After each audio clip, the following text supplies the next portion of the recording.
Good morning, everybody. Happy Tuesday. We have an amazing show for everybody today. What do we have, Krystal? Indeed, we do. A lot of big stories to get to this morning. We are continuing to closely follow the Russia war in Ukraine and the possibility of a nuclear attack. Seems like something we should all be paying a lot of attention to and something the media should have been paying attention to all the way along. So We'll dig into all of that. In addition, we have new developments with regarding the emerging energy crisis in Europe in particular and gas prices here at home also set to continue going up. So we'll take a look at that. We also have some other new indicators about the economy, digging into the housing market, digging into the job market, which is showing signs of slowing, exactly what the Fed intended for it to do, even though the UN is warning that if the Fed and other central banks around the world continue hiking interest rates, they could trigger a severe recession. So we'll talk about that. Boy, do we have some news for you about the midterms. We've got some polls out in Nevada, but the big story this morning is what the hell is going on in Georgia. Some major family drama from Herschel Walker after a story came out alleging that he had paid for an abortion for a girlfriend a while back. So we'll get into all of that. It is an ugly story, but very relevant for what's going to happen with the midterms ultimately.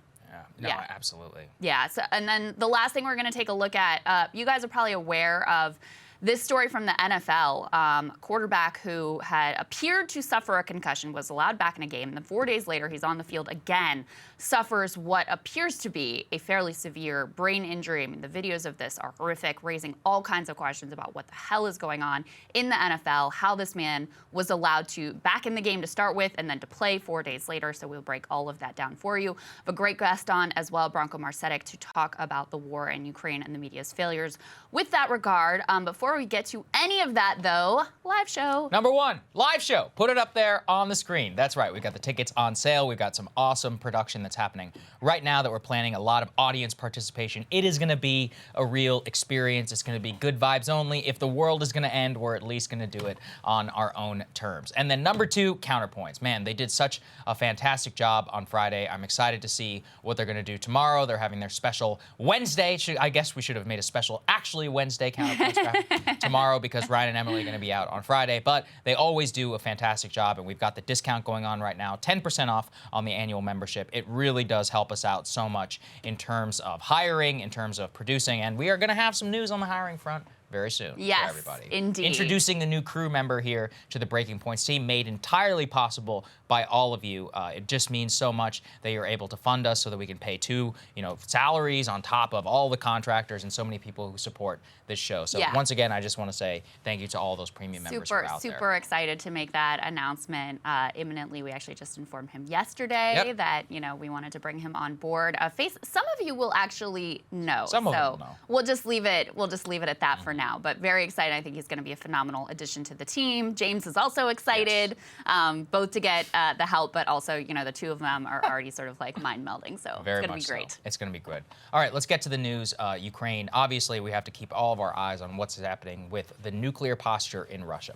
Now, one of the cautions that the U.S. military, the administration, and others have said is that we will take Putin seriously if we begin to see movement of actual nuclear assets inside of Russia. So something that we all need to become familiar with is something called the 12th Directorate. It is the division of the Russian military which is responsible for nuclear weapons. They have a variety of different assets on the land. One of them is trains in terms of the mobile movement of the supposed missiles that they, if possible, were to be deployed, would be deployed by this division. So all eyes exactly on that. So let's go ahead and put this up there on the screen. This was breaking out of the Times of London in the UK that says Putin orders the nuclear military train to the Ukrainian front line. Now, I want to be very clear here. This is sourced specifically to defense sources in the UK, has not been yet confirmed by the Pentagon. So I went ahead and checked last night, Krystal. There was a Defense Department briefing. A senior administration official on background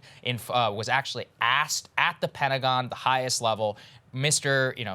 I'm assuming it was either the Secretary of Defense or it was a Pentagon press secretary. I'm not sure which it was because it was technically on background. But I read through the text and he just said, quote, "I have no information for you on that." Not denying it, not confirming it either. So that is at the highest level from the United States. Again, has not been yet confirmed or addressed at the highest level in the UK. This is purely sourced here. It is also citing a defense analyst who was based in Poland who said that the train was spotted in central Russia and linked to the 12th Main Directorate of the Russian Ministry of Defense, responsible for nuclear munitions, their storage, maintenance, transport, and issuance to units. So, why does this matter?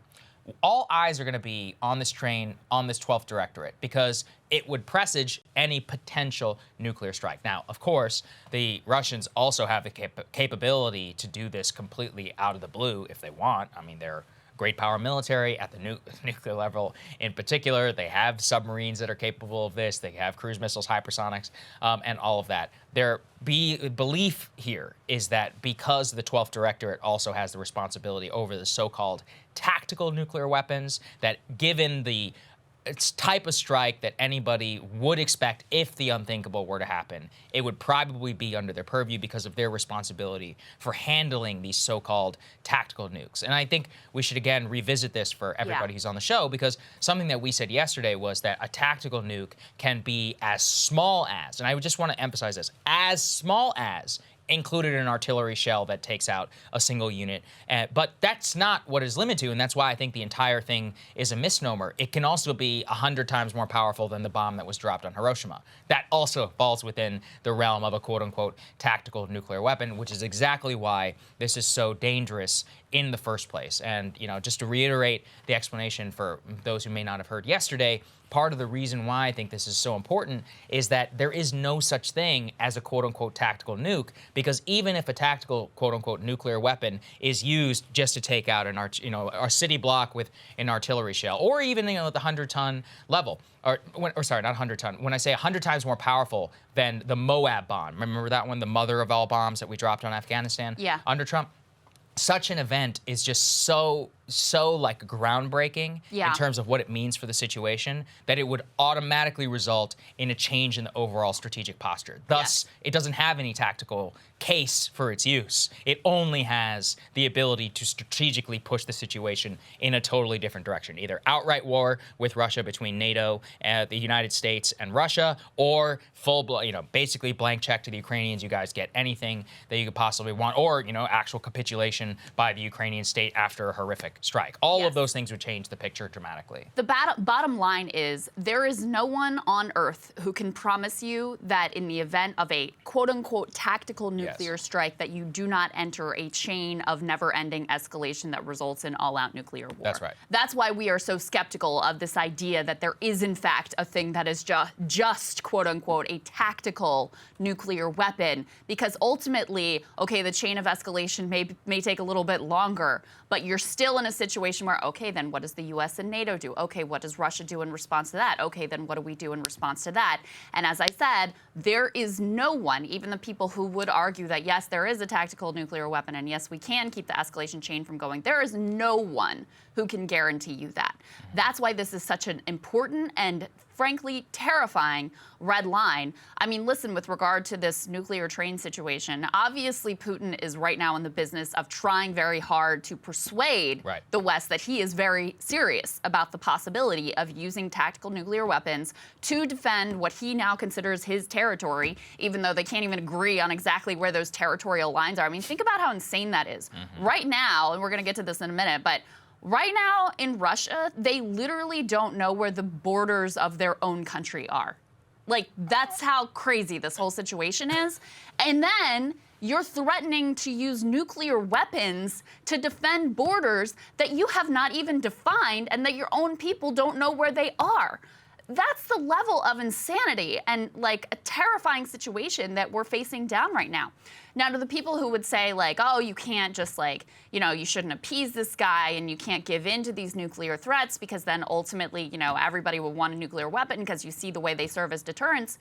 Yeah, they do. That's called reality. I mean, we would be handling this situation very differently if Russia was not a nuclear-armed state. That's just the reality of the situation. So you can either live with that reality and deal with it and do everything you can to avoid devastating World War III, or you can sort of like put the blinders on, as we've been doing, as the media has been doing, as the Biden administration has been doing, and continue to sleepwalk into an ever-escalating crisis that ends in a terrifying, terrifying situation. I agree, and we will hold. I'm going to table some of my thoughts on that. For when we talk about Elon Elon Musk, but to get and again show you the insanity of why this is so dangerous is the ambiguity of the situation on the ground. So let's go ahead and put this up there on the screen, because split screen. At the same time said train is moving. By the way, also, it could be an exercise, as you said, in order to bluff, in order to scare analysts, and in order to scare the military. We have ongoing Ukrainian gains in the north and in the south, both in the northeast and in the south. The full-fledged fall, essentially, of Lyman pushing on the Kherson front line. There were some reports there that the Russians had fallen back, but that don't appear to be true. But there is heavy, heavy fighting in that region. And of course, the reason that matters is it was just annexed there by the Kremlin. Now, the next one is even more important. Let's go ahead and put this up there on the screen, which is that they have acknowledged that forces have broken through in the Kherson region. Now, again, they haven't said necessarily that they've fallen back, that it's been a catastrophic loss, but this coming after the defeat in Lyman, after the humiliating success from a couple of weeks ago, is just day after day after day of bad actual military news for the Kremlin on the ground, which is also leading them to beclown themselves. So finally, this is a great point from Michael Brendan Dougherty. Let's put this up there, which is that the Kremlin says, we are going to continue to consult the populations of these regions when referring to the regions that are partially controlled by the Ukrainian military. And as he points out, we've annexed these regions, but we don't really know what their borders are. They might be smaller. It's not exactly a message of strength. And that's why, look, I will savage Western policymakers here all day, but these people are the ones who are putting us in such a dangerous position. You are issuing nuclear threats over ground you do not control, where all the territory is fluid. You have proven yourself incapable of even holding this against a third-rate military when you're supposedly great power. I mean, they are the architects of their own nightmare scenario. Nobody asked you to do this. Nobody asked you to annex these people. And your saber rattling is putting all of us in a dangerous position, including your own population. I mean, absolutely. if I was scared, if I was in, if the mobilization hadn't, I'd be like, I am getting the hell out of here. There is no future for Russia. In the modern sense, Richard Hanania, a friend of the show, wrote a fantastic piece that I can't stop thinking about, which is that the promise of the Russian and the Chinese projects was they will not have liberal democracy, but they will be able to guarantee certain things like healthcare and all of that. Healthcare, strong economy, as long as you subserve, obviously, your rights to the authoritarian state. The Ukraine situation has basically said that promise of Russia is over. I mean, no matter what happens after this with the Putin regime, with the survival even of some of the hardliners, this will be an economic backwater for decades. Yeah. There's just no getting around that. China also, not to make this too philosophical, but their zero COVID idiocy is actually destroying their economy. Yeah. It possibly will crash the global economy, and they don't care because they would rather have authoritarianism and control people rather than have prosperity for their middle class and also throw people into camps. And I think the point that he was making is he's like, look, at the end of the day, in longevity, like what you're looking in terms of the long market, you really can't bet on these types of states in the interim. So I think that Putin is proving this Putin is proving this prospect, but, and this is the caution, which is that in that chaos and in the demise possibly over the long term, there's a hell of a lot of risk whenever you control the world's largest nuclear arsenal. I mean, there's part of the Chinese model that has worked phenomenally in terms over time, absolutely. Yeah, in terms of growing their middle class, in terms of having a strong state hand, in terms of industrial policy. I mean, a lot of what they have done has been extraordinarily successful, but yeah, you see the cost of that right now with the zero COVID lockdowns and the just blatant authoritarianism that is rampant right now. With regards to Russia, I mean, it's just really hard to wrap your head around the situation that they have put themselves into. And yeah, all the Western antagonisms that we've gone over, and NATO expansion after we said we wouldn't, and inviting Ukraine to join when that was clearly a red line for them, all of those things ultimately Putin and his cronies are the ones that made this decision and have continued to make horrific decisions for themselves and their own population and their future prospects. So right now, I do feel like that is best summed up in the insanity of saying you're going to defend your borders with nuclear weapons, but also that you don't know where those borders are. That says it all right there. There was a piece yesterday that people in this Lyman area that the Ukrainians just took back, they were like, wait, we were in Russia? This was supposedly part of the new Russian territory. They didn't know. Yeah, they didn't even know that they were in it. They had no internet, so they're like, wait, we were Russian like, for a minute? What? I mean, they had no idea. So, I mean, that just tells you how, like, absolutely farcical this whole situation is. But even as it's, you know, kind of funny to laugh at, it's obviously deadly serious. And this whole nuclear train situation just shows you Putin is trying very, very, very hard to convince the West that he may well use tactical nuclear weapons because he's kind of out of other options. And I think we have to take that seriously, even as so much of what they have done has ended up being quite clownish and ultimately bad for their own population. I mean, the number of military-age men who are fleeing the country or trying to flee the country.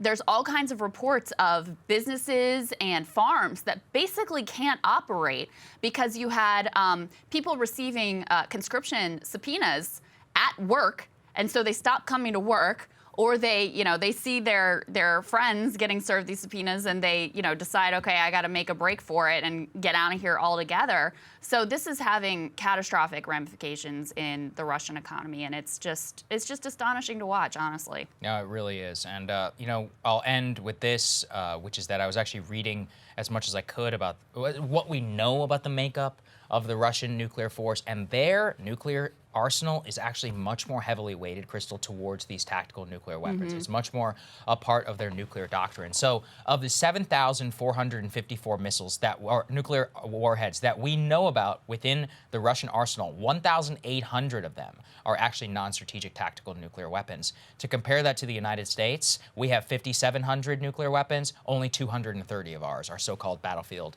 tactical nukes. It's a total difference in battlefield ideology, and also why I think that it is worth taking it seriously, which is when you have so much of a makeup of your force, clearly it is part of your application of force in your doctrine to have so many weapons, that these are weapons not just of a last resort, but to be reached for in the middle of any such conflict, for things to go to a very bad place. So look, that's the best we can say for right now. All we know is that according to people in the UK, defense analysts and others, the train is moving. The Pentagon has not yet denied it. From what we know about that, absolutely nothing. Could be a threat, could be real. It's ambiguous as the lines on the ground are being redrawn, and I just underscore again the absolute insanity of we're going to defend our territory, but we don't know what territory where that territory is. Where that territory is. It is the single most irresponsible action of a state since the Cuban Missile Crisis. It's just absolutely insane.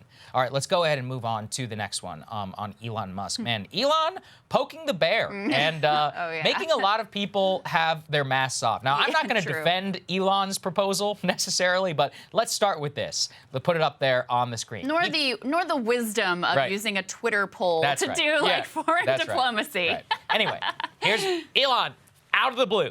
Tweets this: Ukraine-Russia peace, redo elections of annexed regions under UN supervision. Russia leaves if that is the will of the people. Number 2, Crimea, formerly part of Russia, as it has been since 1783, until Khrushchev's mistake. Number 4, water supply to Crimea assured. Number 5, Ukraine remains neutral. He follows up, quote, this is highly likely to be the outcome in the end, just a question of how many die before then.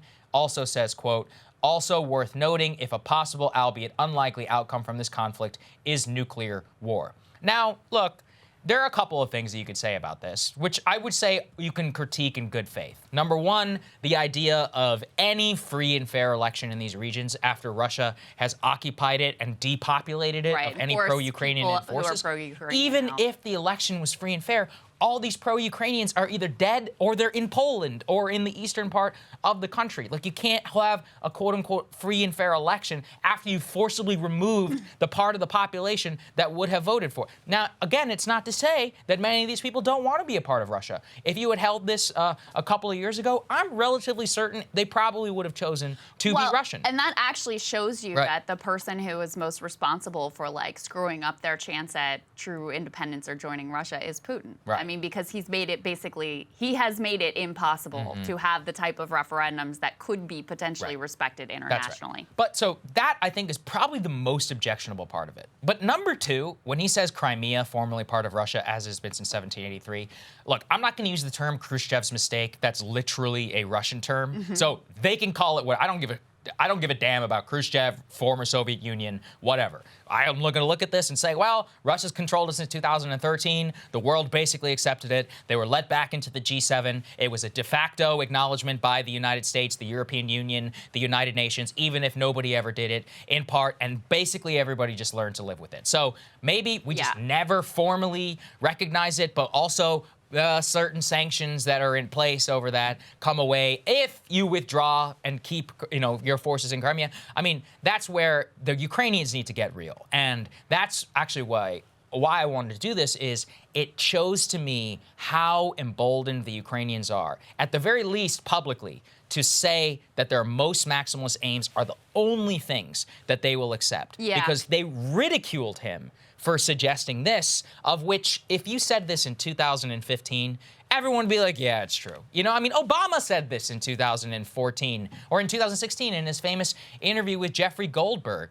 And guess what? It's like that was just a generally part of the accepted consensus. I'm not saying it's a good thing. I don't think it's just or right, but when the downside is nuclear war, then this is one that the international community had already accepted and has no reason to, quote unquote, backtrack on it, especially in a bitter negotiation. I just want to emphasize that again. Yeah. This is not supposed to make anybody happy. This is supposed to avoid nuclear confrontation. Right. So let's say that there are many, many problems. The spirit of it, though, is, hey, guys, let's try and settle this before the millions of people die and we possibly have nuclear Armageddon. And for this, Krystal, he was vilified by the Ukrainians to a degree which, frankly, I find repulsive. Let's put this up there on the screen. A Ukrainian ambassador to Germany responded immediately. The only outcome is that now no Ukrainian will ever buy your fucking Tesla crap. So good luck to you, Elon. And he also says, quote, fuck off is my very diplomatic reply to you. Now, first of all, you're a Ukrainian ambassador to Germany. You should probably direct that ire to the largest country in Europe, which has only given you $0.23 billion in aid. And yet, you're savaging a person who literally provided you free internet and enabled your country to mobilize against Russia in the Battle of Kyiv by providing you his infrastructure through his own goodwill. Nobody said Elon had to give you free internet. He actually did. And let's even take all of that out of it. If the Ukrainians are going to suggest that anybody who proposes any sort of bitter peace is pro-Russia, then they are manipulating our own domestic politics in terms of trying to advocate for something that may be in our interests and may be contrary to their most maximalist interests. And Zelensky also jumped in. So let's go ahead and put this next part up there on the screen. And this is actually the one I found the worst. He tweets, quote, which Elon Musk do you like more? One who supports Ukraine or one who supports Russia? Saying that you want a bitter diplomatic solution is not supporting Russia. What did we just spend an entire thing doing? Be like, the Russians are irresponsible, they're brinksmanship, nuclear saber-rattling is threatening global security and millions of people. That it's not to say that you support them in order to try and deal, and exactly what you said earlier, with the reality that these crazy people also do have nuclear weapons and the ability to wipe us off the face of the globe. And in that face, we must, at times, do things that are terrible. I was thinking a lot about the Cuban Missile Crisis, and I think a lot of people forget this. There was a quid pro quo in the Cuban Missile Crisis. We gave up Jupiter missiles in Turkey. Not a lot of people know that because it wasn't really declassified until 40 years later. But here's the truth, folks. They took those missiles out of Cuba, and then a little bit while later, as we communicated to Khrushchev and said, look, we can't say this publicly, but behind the scenes, those missiles, they're gone. I mean, is that appeasement?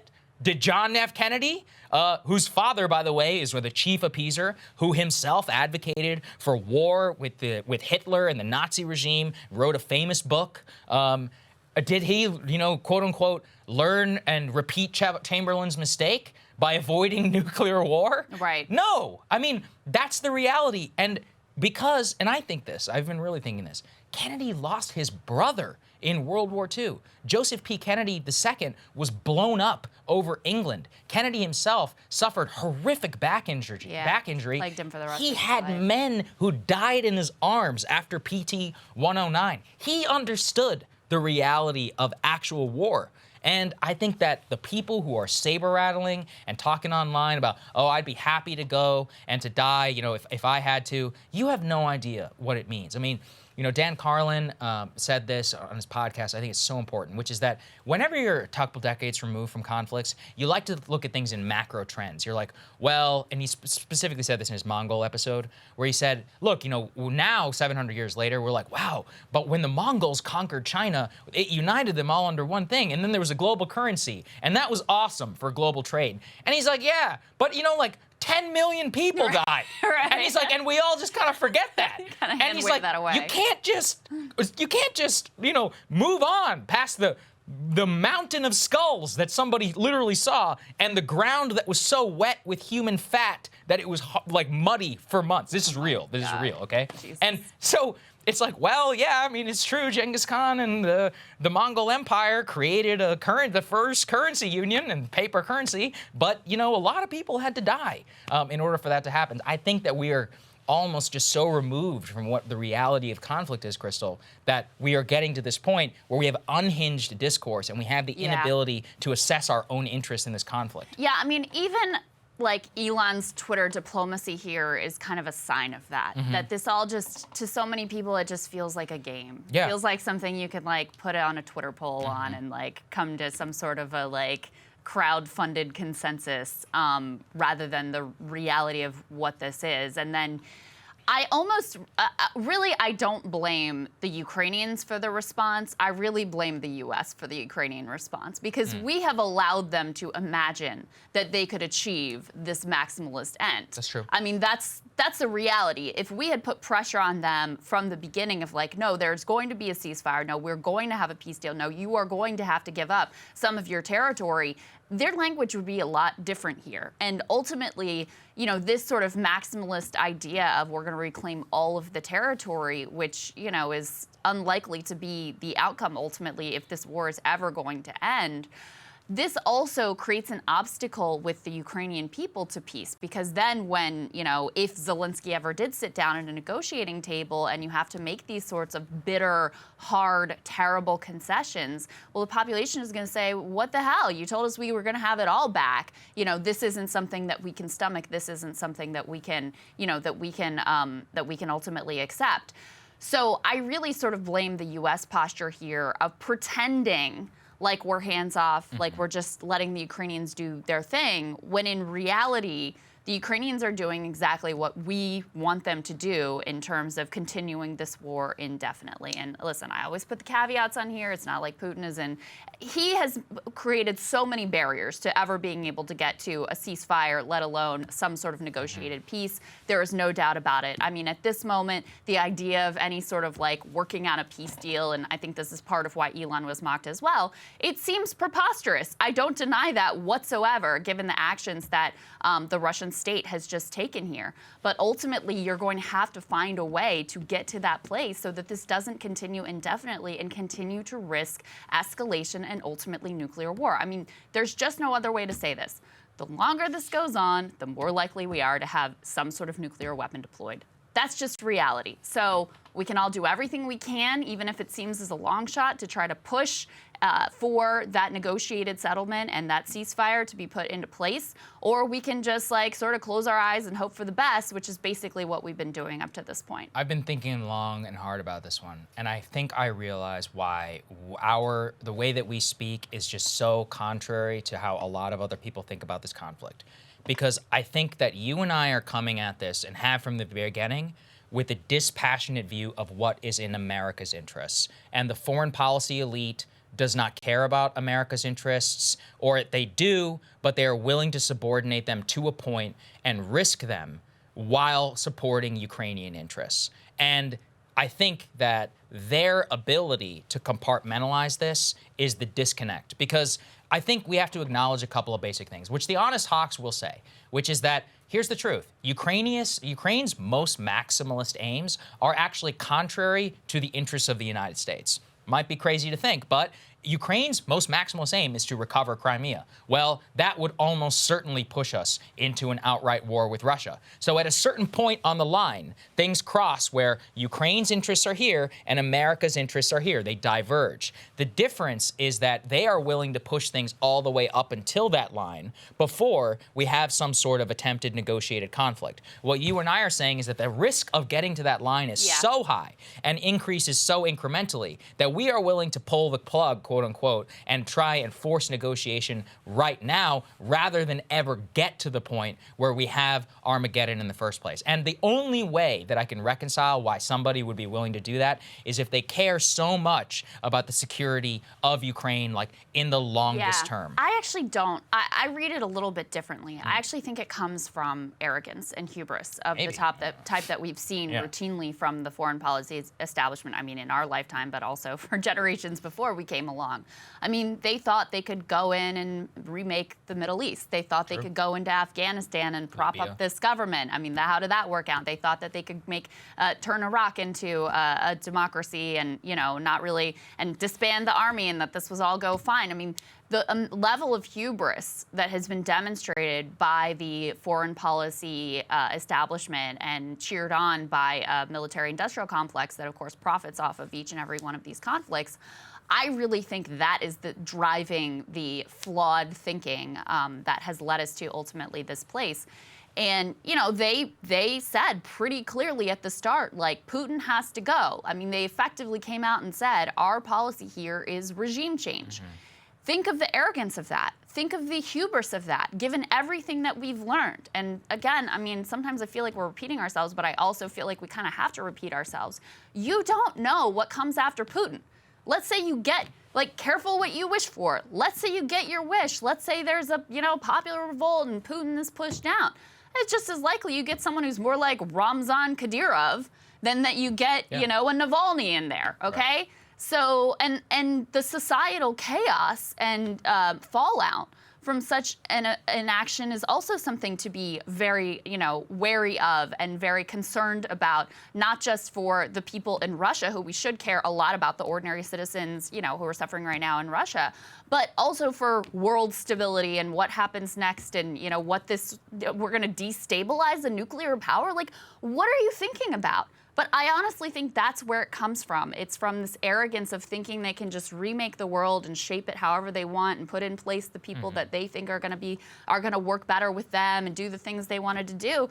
Putin himself is a cautionary tale there because he's the guy we wanted in there because we thought, he'd open the place up in the way we wanted to Western capital. And, lo and behold, look, it turns out he wasn't such a great guy after all, wasn't such a great partner after all, because we skipped the building of the democratic institutions in favor of pushing the economic shock doctrine that we wanted to be able to profit off of.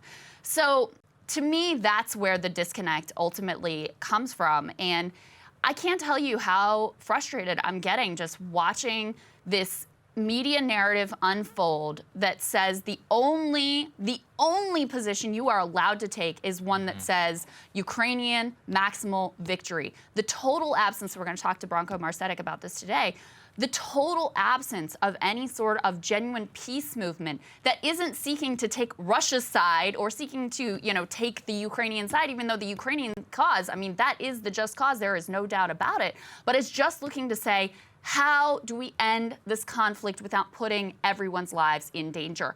And I even object to the idea that that's in America's interest. Yes, obviously it's in America's interest. It's in the world's interest. It's ultimately in Ukraine's interest because if there's a nuclear weapon deployed, and they're the ones who are going to face the fallout first. So even this idea that, ultimately there's this big split between what would be good for the U.S. and what would be good for the rest of the world or what would be good for Ukraine, I think the entire world has a very vested interest in keeping us from ending up at nuclear war. Yeah, I think it's all well said. I agree with you. I feel deeply frustrated about it as well. Yes. Okay, let's go ahead and move on here, and we'll talk about energy, because this is something that we also have to pay a lot of attention to and intertwines directly with the war. Some major warnings that we wanted to bring everyone, which could change the strategic situation. Let's put this up there on the screen, which is that current indications say that Europe could have one of the coldest winters on record.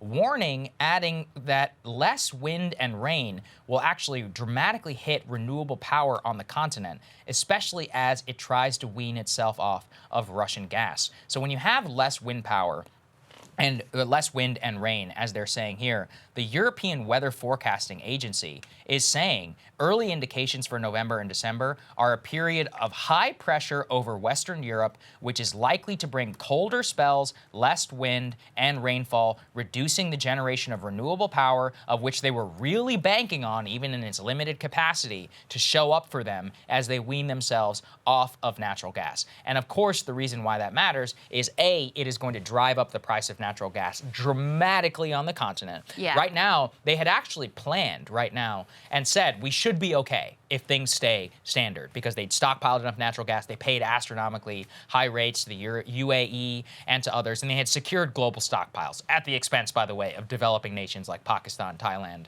and many of these other people really who are burning coal like nobody's business to keep their countries afloat right now.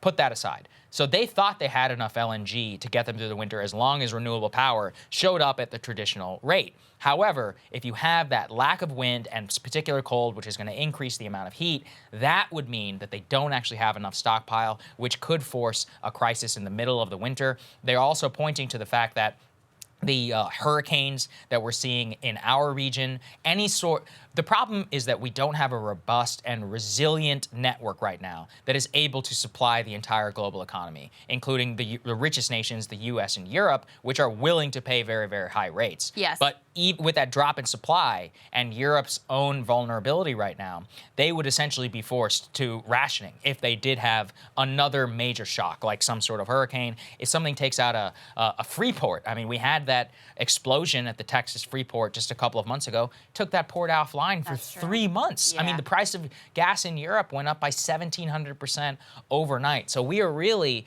one real problem away from an actual crisis. And also, I would be remiss if I didn't mention, Krystal, the Nord Stream pipeline that just happened. I don't know who did it, who sabotaged it, but if it was Russia, I think they were making it clear that in this scenario, we're like, hey, when you are the most vulnerable, we're not gonna bail you out. Maybe that Norway pipeline just gets snipped and gets blown up in the middle of this. Oh, we can't prove that it was us. And in that scenario, I mean, they're in serious trouble, because that is their major supplier of natural gas, when it will be one of the only power sources that they have available to them in the winter. Whether it was Russia or not, there's no doubt the Europeans are thinking very hard about that possibility. And they should. Right. Yeah, absolutely. And I mean, this is where, so in terms of the renewable energy situation in Europe, Europe is not a very sunny place. Mm-hmm. So solar is, in most of Europe, is not a really great solution. And then when you have, a winter that's going to have less wind and less rain, that means wind is obviously not going to be ideal, and hydropower also is going to take a hit. Yes. So this is where it comes back to, poor decision making regarding nuclear, that has been going on for years and years. That left, if you look at Germany in particular, and their previous chancellor ends up involved with basically Russian gas companies, he's the one who pushed forward this idea of we're going to move off of nuclear. And so that really is kind of the most promising renewable energy for the European continent, and the fact that that hasn't been developed or kept online to the extent that it should have been has really created a massive problem for them. And at the same time, let's go ahead and put this next piece up on the screen. There's a lot of disunity in the EU over exactly what the hell they're going to do. And, there's a lot of complicated details here about this gas price cap that they're trying to put on. Right. Basically, the bottom line is, as we predicted from the beginning, they can't come to any sort of agreement on how to do this. And the other concern here is it's not just, global South countries outside of Europe that are in a difficult position. It's that the wealthier nations in Europe are basically doing what they need to do and bidding up at astronomical prices. But there are poorer nations in Europe that are also hey guys, we're kind of getting screwed here, and we're left out, we're left high and dry, while you guys are making sure that your populations are secure. So it's also a problem within Europe of how to deal deal with this. I completely agree. It really is crazy. And just to point out the specifics, they're talking about countries like the Czech Republic, which we've already talked about here, has had massive energy price skyrockets, and they have the opposition who is basically pro-Russia, or at the very least anti-sanction, coming out and gaining in the polls as thousands of people have taken to the streets. And just to be clear, I mean, what the European Union is asking is that the entire bloc cut power by 5%, which that's a hell of a lot of power whenever you rely on it, especially for industrial capacity, which is where the first cuts that we saw in Germany hit, the first cuts that we saw in France. It's not just households, it really is industry, which keeps their entire economy going. Yeah. And they cannot agree to what the quote unquote price cap would be. And at the same time, the Russians are like, listen, if you have an actual price cap, we will stop selling you gas all whatsoever. Yeah. So they also can't bank on that, because if the Russians do 100% cut them off, and it is a very cold winter, they're kind of screwed basically no matter what. I mean, I just think all around, it's a bad situation. It's possible that they can get themselves out of it if they are willing to basically pay hundreds of billions of dollars for as much gas on the global market as possible, but you know, that kind of screws us too. I mean, that means all of our energy bills are going to be sky high. We heat a lot of natural gas in the middle of the winter. In this country, I think it's like 40% of or something of our power comes from natural gas. And worse, really, is these developing nations. I mean, Pakistan was trying to buy a 5-year contract on LNG. They've been pivoting to LNG off of coal and off of other like bioenergy, essentially. They can't fill it, so they're just going coal. I mean, many, many poor countries all across Asia with, you know, hundreds of millions of people in their own right are basically not either going to have rolling blackouts, or they're going to be burning, you know, filthy coal and spewing into the environment. And I think at this point that 5% cutback is basically like a best case scenario. Yeah. There was another report from the International Energy Agency, which is based in Paris, that said if the EU gets cut off completely from any Russian gas, they would need to cut use by 13% over the winter. And I don't even know if that takes into account these sort of like dire new forecasts. Wow. And so according much. to them, you know, that cutback would have to come largely from consumer behavior. They say like turning down thermostats, adjusting boiler temperatures, as well as industrial and utility conservation. So, you know, it's the wealthier countries in Europe obviously are in a better position to, quote, you know, sort of weather the storm ultimately, but it's going to be very difficult times. And I think, you know, we've talked about this for a while now. That's why this offensive from Zelensky was so critical at this point, because you are going to have populations in Europe that are suffering because of this war, that are saying, hey, you know, why are we continuing this? Why don't we push for a negotiated settlement? That get frustrated with, you know, the continued posture of the West and wanting to push this war forward indefinitely. So that's why this is so important to keep an eye on, both because of the human suffering, but also because of what it ultimately means for these populations' continued support for the Ukrainian cause. Yeah. At the same time, we have some gas price news here at home as well related to this. Let's go ahead and put this up there on the screen. Oil prices are soon, very likely, returning to $100 per barrel, as we talked about that historic cut that OPEC Plus is considering right now. The reason why it's important to consider OPEC's decisions is that they have essentially become addicted to the price of $100 per barrel. Mm-hmm. It is fun to, I mean, the Saudis they are throwing parties in Riyadh. I can't even imagine the amount of money. You know, I used to live in Qatar back when gas was $4 or $5 a gallon. Those people were rolling in cash like nobody has ever seen before. $100 a barrel, and that's, you know, when gas, I think it was a similar price around then. Just the wealth that it generated, even in a short period that they are printing from this, is just unparalleled. So even though these are supposed allies and all of that, they are very committed to the $100 price per barrel, because it essentially floats their entire, not only their whole economy, it gives them the reserves in order to last for years and years and years. The royal family, very committed to this. And, you know, I mean, look, in the middle of high inflation and more, they're going to grab whatever profit that they possibly can, on top of the fact that our own oil drillers here at home are still paying back those investors. That's something that we covered many, many times. Well, and also politically, the Saudis are happy to stick it to Joe Biden. Oh, they love it. Midterms. That's right. So that's like, you know, a silver lining for them as well. Like they get to cause gas prices here to spike and create domestic political troubles for a party and a president that they ultimately hate. Right, and another thing I want to emphasize is that so-called EU ban on Russian crude oil is actually kicking in December. So at the very same time that OPEC is considering cutting its production in order to maintain the $100 barrel price level, you're going to see an artificial reduction in oil supply from availability of Russian crude to the European market in December. Those two things specifically are what could vault gas prices back up again, on top of weather issues that we already have here in the U.S. I touched on this a little bit yesterday, but I think it's worth teasing out. And, we shouldn't forget our friends out in California. A huge portion of our audience is in California. Let's go ahead and put this up there on the screen. California right now is seeing a catastrophic rise in gas prices. California is up 55 cents a gallon just in a single week. The entire West Coast averaging between 30 to 50 cents all within a week. And actually, the average price of gas right now in California is $6.40 a gallon just across the state, which means, if you're living in Los Angeles County or one of these major populated areas or one of those famous ones that's like in the middle of the mountains, you're paying for some seriously high gas. But put aside just California, state of Washington, $5.30, Oregon, $5.45, Nevada, $5.50, Arizona, $4.50, Alaska, $5.40. Many of the western states, Idaho is $4.40.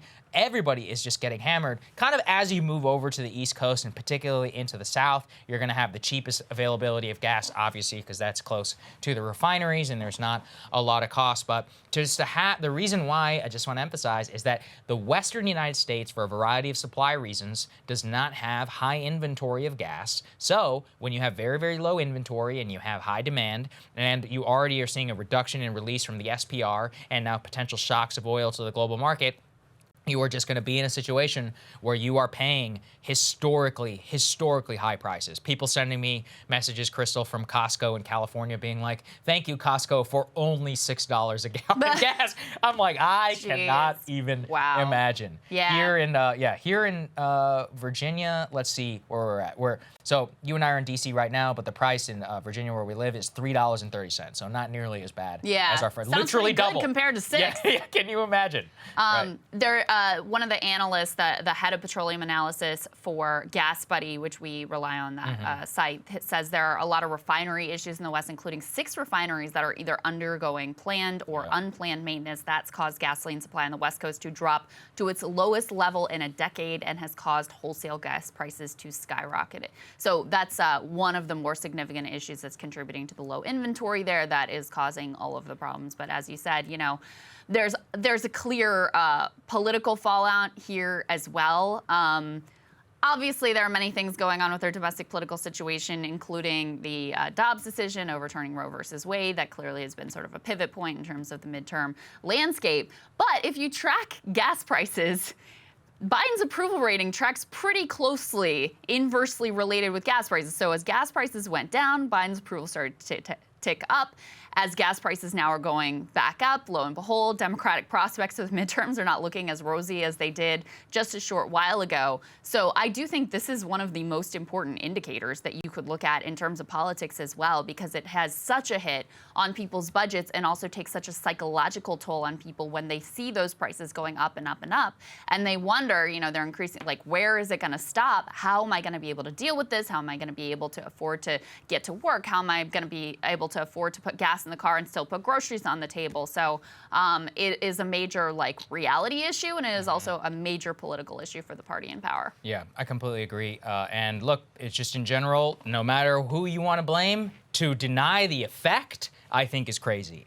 And Joe Biden, in a way, he kind of peaked too early. He had lower gas prices and Dobbs in June, and now this is the time. We have a reams of statistical evidence to say nobody cares about elections nobody even cares about presidential elections until 3 weeks before, which is nuts for us in the political press. We already we're care 2 years out in advance. Most people are going about their lives, and then 3 weeks before, they're like, I'm going to vote for maybe this guy, maybe that guy. On midterms, some evidence actually shows people don't really care until a week before. So whatever that weak environment is, I mean, remember, like, those late effects of, like, the Comey letter that the Hillary people like to blame. Or before that, Hurricane Sandy, whenever Obama came and gave Chris Christie a hug. Republicans are so mad about that. Or, look, I mean, are we going to deny that the crash of 2008, which happened days before the fallout of the crash, didn't have a massive impact on the election? I mean, I think in both, not to relitigate all these things. Right. Obama was going to win that election anyway, right, but that made to a degree. Yeah, exactly. Exactly. And I think the same thing with like the Romney situation. He was probably going to win that election anyway, but the hug and the Sandy situation probably just like doesn't help. Put it over the top. Right. Yeah. Anyway, we won't relitigate every election. And on the other hand, we're going to get to the midterms here in a minute, and Republicans are doing everything they can to try to snatch defeat from the jaws of victory. So we'll break all of that down for you in a moment. It's just, I mean, it continues to be the case that when you look at the macros, you're like, oh my God, Democrats are going to get pummeled. And then you dig into these races, Herschel Walker, I'm looking at you, and it's like, maybe they're gonna actually hold on. I don't know. Okay, well, before we get to that, let's talk a little bit more about the economy, because this spells more sort of Democratic woes in terms of some of the shifts that are happening right now. First of all, we have been taking a close look at the housing market. Saagar did a fantastic monologue on that yesterday, and there's new news there, which again was kind of a predictable outcome of the Federal Reserve policy. Let's go ahead and put this up on the screen. From the Wall Street Journal, they say home builders are offering to sell homes in bulk at discount to investors. As mortgage rates hit a 15-year high and individual buyers back away, builders look to unload both planned and completed homes. So we really, at this point, have a worst of all worlds in terms of regular people and the housing market. So prices, like sticker prices, have come down somewhat on houses. But that has been coupled with such a massive spike in mortgage rates that these homes are wildly less affordable than they used to be. And I do encourage you to listen to Saagar's monologue yesterday, because he goes through some of the numbers. It's hard to wrap your head around just how much of a difference it makes in terms of your monthly mortgage cost, the difference between, a 3% mortgage rate and a 7% mortgage rate. It like doubles the amount that you're paying 100%. Month to month. So this has put these houses wildly out of reach of most American regular consumers. So at the same time, you have these home builders who were starting to like ramp up before the Fed started to hike interest rates, starting to ramp up, more building, which is something we really desperately need because we are short in terms of housing stock. And now their costs to finance these projects are going up. They don't have the individual buyers because they can't afford the mortgage interest rates as they are now. So they're pulling back from these projects. And then the inventory that they already have, since they can't get individual buyers because the mortgage rates, they're offloading them at a discount, oftentimes to these companies that want to buy up a bunch of single-family homes and then rent them to you at a profit. So they want to be like America's landlord. This is, again, something we had sort of been predicting from the beginning. The only people this market is good for is those who have massive amounts of cash or ability to get, financing at decent rates, who can snatch up all of these houses, and they're saying they're selling them for, 15 and 20% discounts. So they're getting a great deal to be able to profit in the future. So if you're a renter, you're getting screwed because rents are going up. If you're a homeowner, you're getting screwed because prices are going down. And with mortgage rates so high, if you want to move, you can't because you're terrified of what that mortgage interest rate is going to be. If you're a prospective buyer, you can forget about it because of the mortgage interest rates. Really, the only ones that benefit from this are permanent capital yet again. Other piece that I wanted to point to here, just to underscore the part about how home prices are falling, just not the affordability of homes. Let's put this next piece from Bloomberg up on the screen. This is kind of a scary headline. U.S. home prices now posting biggest monthly drops since 2009. What was going on in 2009? Cities facing steepest corrections include San Francisco. Inventory levels stayed relatively flat, according to one data provider. So you are seeing home prices pull back, which of course, if you're a homeowner and you see your value of your home go down, that means your overall wealth is going down. They're stuck in their homes if they want to move because of these mortgage rates being so high, and people can't buy in now because it is so unaffordable. It really is a worst of all world situation. And to underscore what I said yesterday, you can cheer, but the home price index only fell by 0.98%. Yeah. So if the home price goes down 1% and mortgage rate goes up 100%, who's coming out on top? Are you going to be able to afford a house? This is why all this cheer. Look, I just fundamentally do not believe, just also from an literal equity perspective, I don't mean in like the diverse sense, that the U.S. government will ever let housing prices drop by more than like 20%.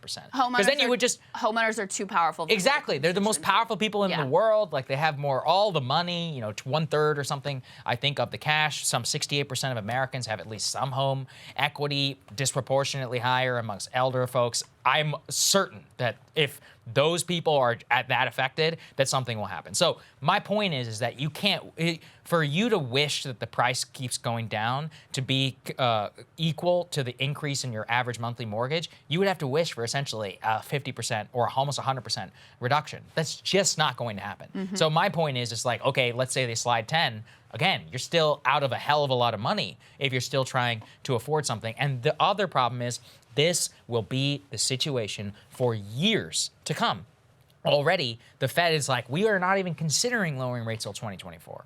We're not even consider it for another year and a half or so. And then let's say they do lower it by a point, 100 basis points, something like that. You're still way higher than you were previously. Now, I think there's a lot of critiques of a zero interest rate environment. I think it, bubbles and so many assets, et cetera. But the point is not to punish the people who won't be as affected and who didn't accumulate tens of billions of dollars of wealth during that interim period. They were just kind of skating by, riding a little bit of the benefit, but they weren't reaping nearly as much of the benefit as everybody else. You have to have some sort of rebalancing that happens. I mean, this situation with housing being so unaffordable, I mean, it really is kind of a powder keg because this is a crucial part of, this is the way you build stable middle-class wealth for yourself and for your kids for the future.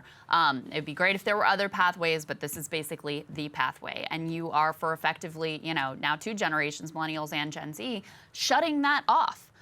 That is a powder keg kind of environment. It's not only a problem here, it's a problem overseas as well in a lot of other places. It's part of what's going on in the UK right now as well. But, I don't think I really had looked closely at the numbers before of just how quickly things become unaffordable with mortgage prices going up. Right. And so I never thought about it either. I really, I always looked at housing prices in terms of like, oh, what is the actual cost? 300,000, 400,000, whatever. But it really has so much more to do with what that mortgage interest rate is that you were able to lock in and what your monthly payment then is going to be, whether you can afford it or not. So that has been a lesson for me throughout all of this, that the price really has very little to do ultimately with how affordable the housing stock is. And there are a lot of metrics that say basically housing has never been less affordable for your average American than it is now. That is an absolute disaster. And I think it's really important to underscore this was the intent. Like, this was the Fed's intent, was to cause exactly this situation and to try to effectively crash the housing market.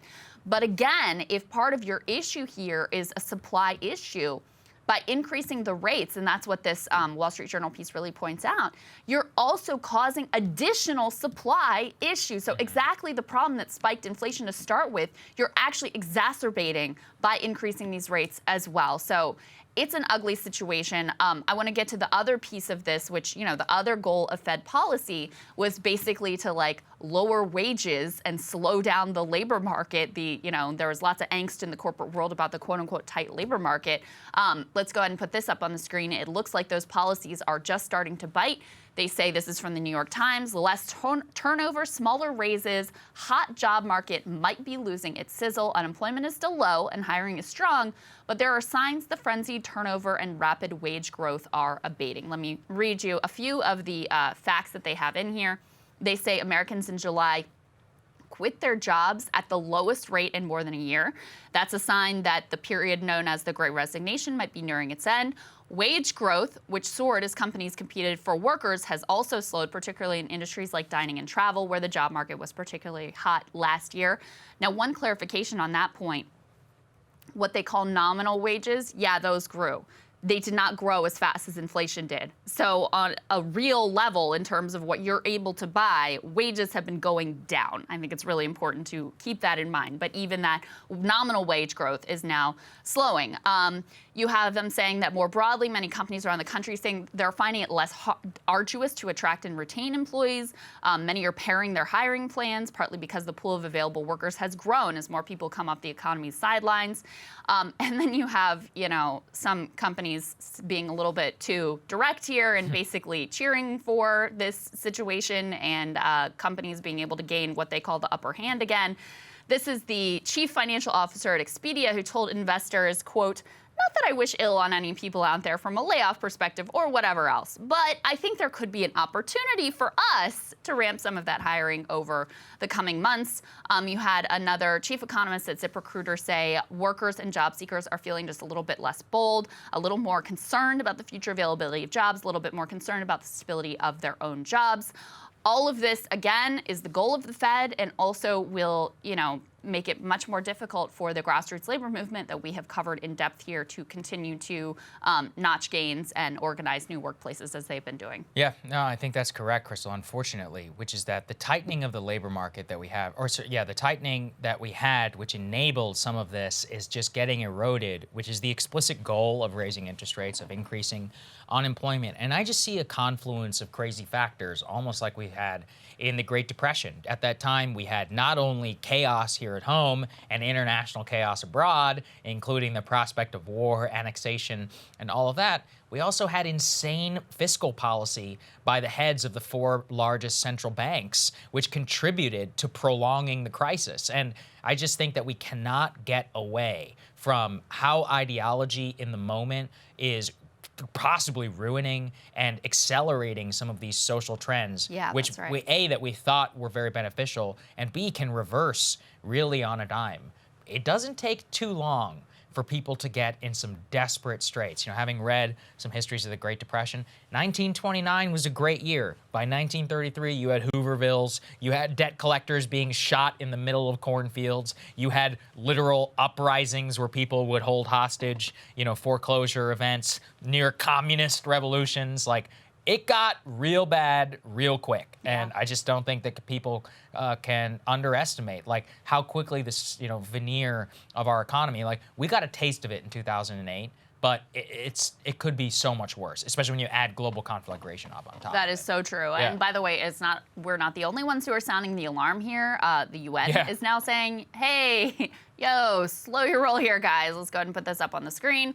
The UN is calling on the Fed and other central banks to halt interest rate increases. A UN agency warns further policy tightening risks a global economic downturn.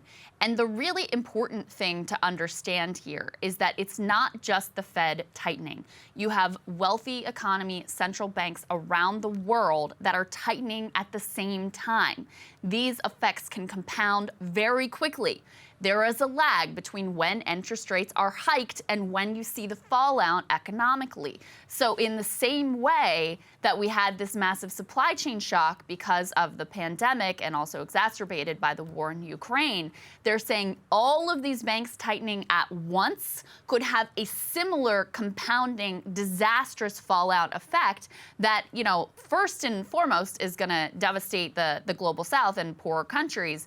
But, we're all connected here, so it's not like we're insulated from the fallout from global economic turmoil. One of the quotes here that you have from the guy who was in charge of the team that wrote the report, he says, "Do you try to solve a supply-side problem with a demand-side solution? We think that's a very dangerous approach." Now, to take that out of econ speak here, the reason we ended up with this inflation was all of these supply shocks. Raising interest rates doesn't deal with that whatsoever. This is something, Elizabeth Warren, to her credit, when she asked Jerome Powell, hey, raising interest rates, is that going to help with gas prices? He's like, no. Is that going to help with food prices and supply issues? No. So then what's the point of the policy? Ultimately, that's what they're pointing to here as well. They say, rather than increase rates, which will do little to ease shortages of energy and food, policymakers should focus on measures that target price spikes directly, including price caps funded by one-off taxes on the unusually large profits being made by many energy companies. So that is there's a particular issue here that we covered when we were talking about how the dollar is so strong relative to every currency around the world. This really can trigger sort of cascading effects, especially for poor nations that have a lot of debt that is dollar denominated. In a lot of ways, because our currency is so strong and theirs so weak, that means their imports are much more expensive for them. That fuels their inflation. That makes it more difficult for them to service their debts and can trigger these cascading effects that lead to the global severe recession that the UN is warning about here. Yeah, I mean, it's pretty interesting in order to watch it all play out. I think the UN warning will probably fall on deaf ears. All of the European banks are all signaling they're only going to continue to hike, including us. All eyes on the next inflation report. I think it's still going to be bad. And I'll tell you, it's the same reason that it was bad last month. You can have gas prices already have flatlined and are now starting to go up. So that's not going to benefit the inflation top line. And guess what? Shelter prices take 6 to 8 months to lag in an economy. And I think they're just going to continue to go up, which means that the top line number is going to be high. And it's not like food has gotten cheaper. Anybody who's been to the grocery store can tell you that right now. Yes, indeed. All right, let's take a look at the domestic political situation. We're going to bury the lead here a little bit because we're going to start with Nevada, which is a state that I think we haven't covered enough. Very interesting political dynamics there, but I think the candidates maybe are a little bit less colorful, is why we and a lot of media hasn't dug into this race as much. But let's go ahead and put this up on the screen. This is a good article from the New York Times. They say Democrats' troubles in Nevada are a microcosm of nationwide headwinds, inflation, and a rocky economy are bolstering Republicans in their races against incumbent Democrats, motivating an electorate that simply wants change, as one GOP consultant says. So we're looking in particular here at the Senate race, but there are other Democratic incumbents in the House and also the governor that are in trouble. In fact, all 3 of the Democratic representatives in Nevada are actually in danger of losing their elections. That's the kind of situation that they're facing there. And what they're pointing to is the fact that, Nevada of every state was hit the hardest by the pandemic and the, shutdown policies that are associated with Democrats. It was so bad. The state economy is really dependent on Las Vegas and the service industry. So this was a massive hit. You have continued issues with housing affordability there as well. And so what one Republican consultant that they quoted here said, who's involved, by the way, in the campaign for, is he say Adam Laxalt? Is that how you say the dude's last name? Yeah. The Republican Senate candidate. So he is biased, but I actually think this is probably a pretty fair assessment. He says this is the purest example of a referendum election you have more than anywhere else in the country. Frustrations over inflation, he said, created an electorate that simply wants change. In Nevada, it's actually a very interesting state because you have a really heavily unionized population.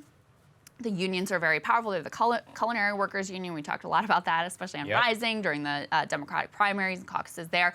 It's a much more, Democrats actually there have a much more working class base than they do in states, say, like Virginia, where they're much more heavily on these sort of like white, affluent, liberal suburbs. And that different base is all because of both what industry is there and also the fact that it's this heavily unionized state. But then that runs into, working class people getting hit hard by the economy and the fact that you have a large Latino electorate that has been shifting some to the right and increasingly identifying as Republicans, even as Democrats continue to win them. They've also obviously lost margin there. That spells trouble for Democrats. And the last thing I'll say here, let's go ahead and put the polling up on the screen. The polling out of Nevada basically the whole time has shown these races to be very close. This is the very latest poll that we have out of the state. It shows the Republican for the Senate, Laxalt, leading by 2 points. That is within the margin of error, but we've consistently, the last few polls we've gotten out of the state have shown him with an edge over the Democratic incumbent, albeit a narrow edge. And then you go down the list. For governor, the Republican also has a small edge. For lieutenant governor, the Republican has a significant edge. For Secretary of State, the Republican has a significant edge. For Attorney General, the Republican has a small edge. And then, as I mentioned, all 3 of the Democratic incumbent members of Congress are in basically toss-up districts that could truly go either way. This is a state where the polls have been pretty accurate, which I think is part of why it has shown this tighter race all the way through. They basically got it right in 2020. very different from what we saw, in the industrial Midwestern states. So I do think that the polls out of the state are more likely to be presenting an accurate picture of what's happening. And here. this is a sleeper, which most people in the country, or most people in the national press, are really just not paying attention to at all. And look, if they lose that seat to a Republican, it would be a game changer, because then that means that Fetterman Oz could go one way, and even Georgia, and it would still change the balance of power. So to have that scenario where you could have an upset. Also, I think the fact, as you're pointing out, that Nevada was actually pretty on the money and does show the Republicans so close to winning, we should then transpose that onto states where the misses have been very, very high, like Pennsylvania and like Georgia, and say, okay, maybe it's a lot closer there than it shows. I mean, even today, new poll out of the Philly Inquirer came out this morning, Krystal, and they're like, Fetterman is 46, Oz is 40, except Oz is closing the gap in said poll. Fetterman's favorabilities have gone up, and I'm like, or unfavorability has gone up with attack ads. Yeah. It's like, well, if the biased poll is 46-40, what is it actually? Yeah. To me, Toss up. Toss up. Complete tie. That's how I'm reading Pennsylvania at this point. I think you should. We were always skeptical of the polls that had Fetterman up by like 12 points. Right. Like, this is Pennsylvania. Yeah. Fetterman is not going to win by 12 points. I'm now skeptical of the polls that says he has a 6-point lead. I think that state is a genuine toss-up at this point. I think Nevada probably more accurately reflects the actual state of, how all of these races are going to unfold, which is basically it's a toss-up, but if you had to say, the Republican has an edge. Now, there's some interesting backstory in Nevada as well. Harry Reid obviously really built out the Democratic Party machine in the state, including, the ties directly with unions and all of those sorts of things. He has, of course, passed away.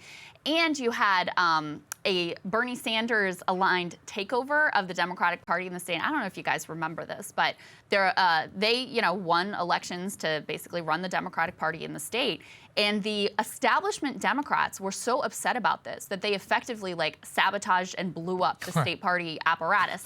Now, my understanding is that they sort of made amends and come back together. But I'm sure there was damage that was done to this Democratic Party machine that was built by Harry Reid when the establishment Democrats just decided, we don't like you, so we're going to blow the whole thing up. So that also is, another sort of issue that lurks in the background there. Now, on the other side, I would say that part of why Democrats have been able to do as well in Nevada as they have is because you do have this very strong union presence. Even as Republicans have won over some union members, union membership is still one of the strongest determinant of Democratic voting. So the fact that these are people who are organized around their material interests, that is, inherently a benefit for Democrats there. And, that's something that they've been able to rely on in elections past. So to the extent that this thing is close, I think if you didn't have that union presence, I think this would be a wipeout in favor of the Republicans. But the fact that they do have, well-organized union presence and that's very strong and helps to deliver votes for Democrats ultimately in this state could be what saves them in the end if they are in fact saved. I think you're right. I mean, I'm not going to pretend to be an expert on Nevada. You can just look at polls over time.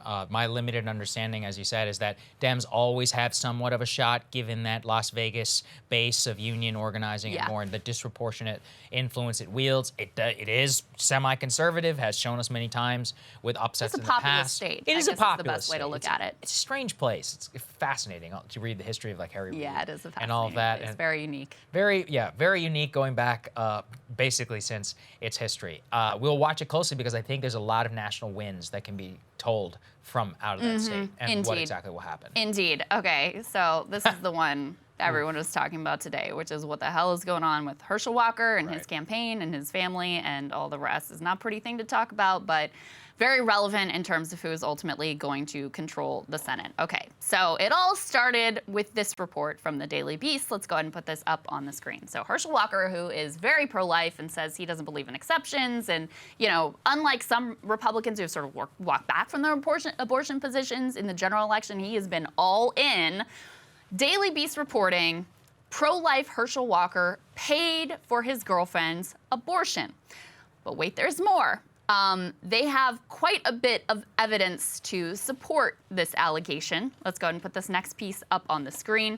The woman who they did not name, to protect her privacy, they say she supported these claims with a $575 receipt from an abortion clinic plus a get well card from Walker that they actually have pictured in the piece with his, like, you know, very clearly his signature signed on the card, and a bank deposit receipt that included an image of a signed $700 personal check that came from Walker.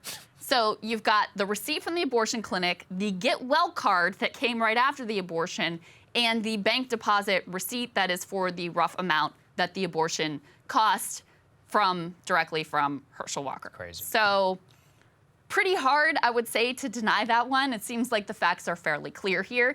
Also important to keep in mind, Herschel Walker has been caught in like so many lies at this point, I cannot keep track of all of them. There were obviously the ones about his kids that he denied even to his own campaign staff were his until he got caught red-handed. Now he's trying to say, oh, I just wanted to protect them, that's why I wasn't talking about him. That was not the story at the time. In fact, his own campaign staff was leaking to the Daily Beast about how they didn't know whether he was lying, that he was a pathological liar, that they couldn't trust anything that he said, that they sat down with him after the first revelation and were like, Herschel, dude, are there any more? And he's like, absolutely not. And then that very day, they get new evidence that, in fact, there are more kids. He's lied about his bio. I mean, you could go on and on. There's clearly a difficult relationship with the truth. So anyway, that is the context for his flat-out denial. Let's go ahead and put this up on the screen. Walker says this is a flat-out lie. I deny this in the strongest possible terms. This is a repugnant hatchet job from a Democrat activist disguised as a reporter. He's obsessively attacked my family. He's harassed friends of mine, asking if I father their children. He's called my children secret because I didn't want to use them as campaign props in a political campaign. That's what I was talking about before. Now they're using an anonymous source to further slander me. They'll do anything to hold on to power. It's disgusting gutter politics. I won't take it anymore. I'm planning to sue the Daily Beast for this defamatory lie. It will be filed tomorrow morning. Just a little bit more on his response, because I thought this was interesting. He kind of tried to imply that the reason they're going after him is because he's black. Let's go ahead and put this piece up on the screen. So this reporter says she was at a Herschel Walker event when the story broke, and his immediate response was, that's a lie. The Daily Beast, they said that about my kids also. They lied. No, they didn't. Anyway, so I don't take anything that seriously, and I think that right now I ask this question, would they be doing that if I was white? Okay? So already a lot of drama here. However, this takes the cake. Yes, the story goes so much further than this. So Herschel Walker, you guys may be aware of, he has actually quite prominent son, Christian Walker, who has been Herschel's probably most prominent campaign surrogate, who himself is like outspoken, right-wing conservative, you know, really he has a like podcast called Uncancelable. Let's just put it. Yeah, exactly. Yeah. And, you know, loves to own the libs and like he's down for the cause, right? Yeah. So Christian has been really outspoken in favor of his father's campaign. Something about this story and the denial triggered a total 180 from Christian Walker with regards to his father. So let's put this up on the screen. He says, every family member of Herschel Walker asked him not to run for office because we all knew some of his past, every single one. He decided to give us the middle finger and air out all of his dirty laundry in public while simultaneously lying about it. I'm done. Christian continued. Let's go ahead and put this next piece up on the screen. I know my mom and I would really appreciate if my father, Herschel Walker, stopped lying and making a mockery of us. You are not a family man when you left us to bang a bunch of women, threatened to kill us, and had us move over 6 times in 6 months running from your violence. I don't care about someone who has had a bad past and takes accountability, but how dare you lie and act as though you're some moral, Christian, upright man. You've lived a life of destroying other people's lives. How dare you? So his son, who has been very outspoken in favor of him, completely turning on him in a scathing fashion, and that's where things stand right now. Yeah, and so while you and I are on the air, he actually put out a new video. I haven't, you know, obviously we're doing the show, but he just says, I've stayed silent for nearly 2 years. My whole life has been lied about publicly. I did one campaign event, then said I don't want any more involvement. Don't you dare test my authenticity. And he's giving out his full story. He says, I've spoken to nearly all the people who have attacked me and told them I didn't want to be involved. Now they're blaming me for everything I'm not responsible for. It's disgusting. So look, when your own son is going scorched earth against you and calling you an adulterer and confirming that the story is effectively true, I mean, you're just seeing a massive, massive mess. I think it very links neatly with the story we're about to talk about next, which is, in a way, I feel bad for Herschel Walker. It seems clear to me that he's just not all there. Whatever's left, he's taken very impulsive decisions in his life. He's ruined a lot of his family, and he was a flawed candidate basically from the beginning, which was obvious to just about anybody every time he opens his mouth. So I typically, as you guys know, I don't put a lot of stock into candidate quality.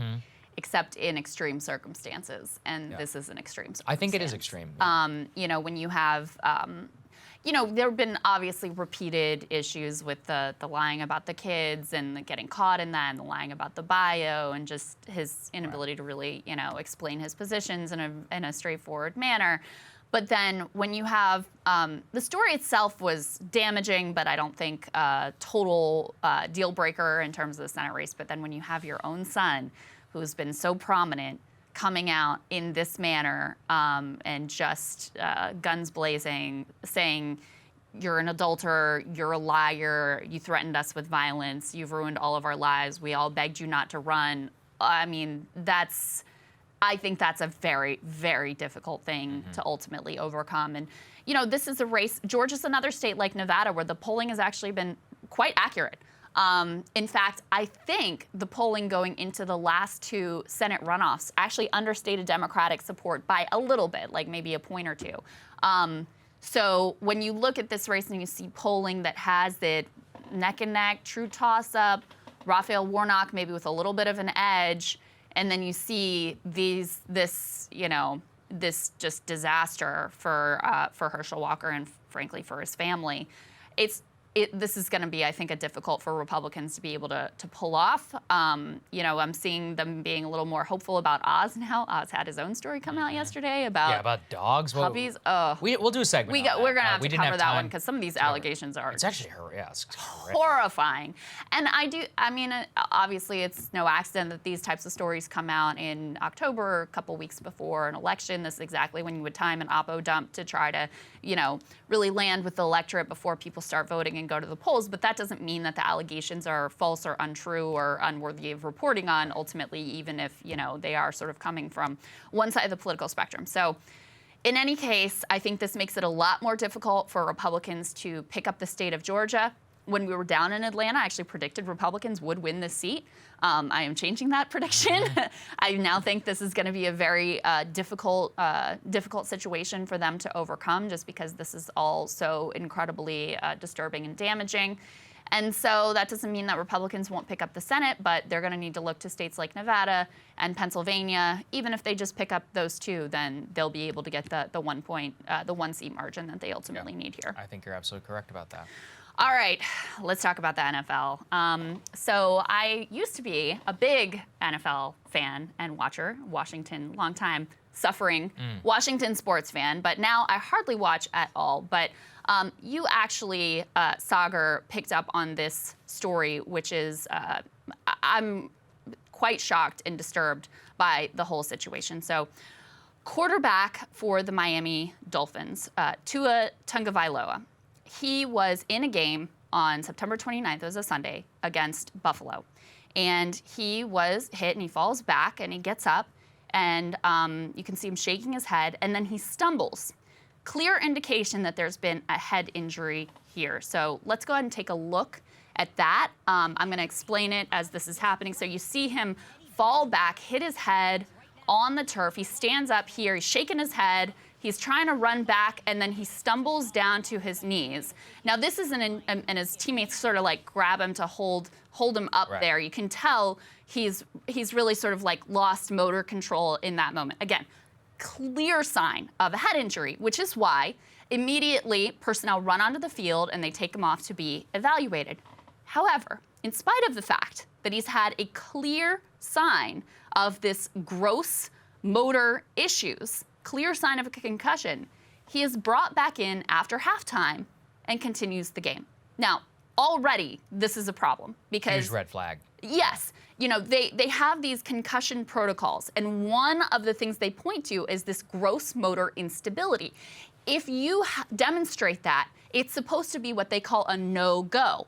However, within the concussion protocol, they had this loophole where if your team doctor, who is kind of incentivized to get the guys back on the field so the team can win, because ultimately that's all they really care about. If the team doctor and an independent neurologist evaluate you and say you're good to go, then you can override even those no-go symptoms that are a clear sign. Anyone, you don't need a medical degree to look at this video and say, this guy had a head injury. Then it gets so much worse, because after that Sunday game, Tua's team, the Miami Dolphins, is then set to play in this Thursday night game. And even before the game, you have Chris Nowinski, who's an advocate for concussion care. He tweeted, let's go ahead and put this up on the screen. If Tua takes the field tonight, it is a massive step back for concussion care in the NFL. If he has a second concussion that destroys his season or career, everyone involved will be sued and should lose their jobs, coaches included. We all saw it. He's talking about that concussion from the last game. Even they must know this isn't right. And sure enough, during this game, the worst possible thing happens. Tua, let's go ahead and put this up on the screen. Tua drops back. He is sacked. He takes a hard hit on the back of the helmet. And what you see here with his hands in these unnatural positioning, they call this the fencing response. He hits his head in the same exact place where he had had trauma previously. And now he has this very clear, serious brain injury. When you have that fencing response, I went deep on this, by the way, guys, that indicates that you have probably suffered brainstem injury. He's on the field for 12 minutes. They stabilize him. They take him off. They examine him. They say, yes, he has a concussion. And by the way, then after a few hours, they put him on the plane to fly back home with his teammates. But the whole thing, to watch it unfold, and I want you to understand why this is so incredibly serious. Because, look, concussions are serious in any event. But the real issue here is when you do not allow the brain to heal. If you allow the brain to heal, it goes back to more or less normal energy levels, and you're able to sustain, another injury and be able to recover in a normal fashion. However, if you do not allow the brain to heal, you can have something called second impact syndrome. Number one, if the brain is still injured, then you are much more likely to get another concussion.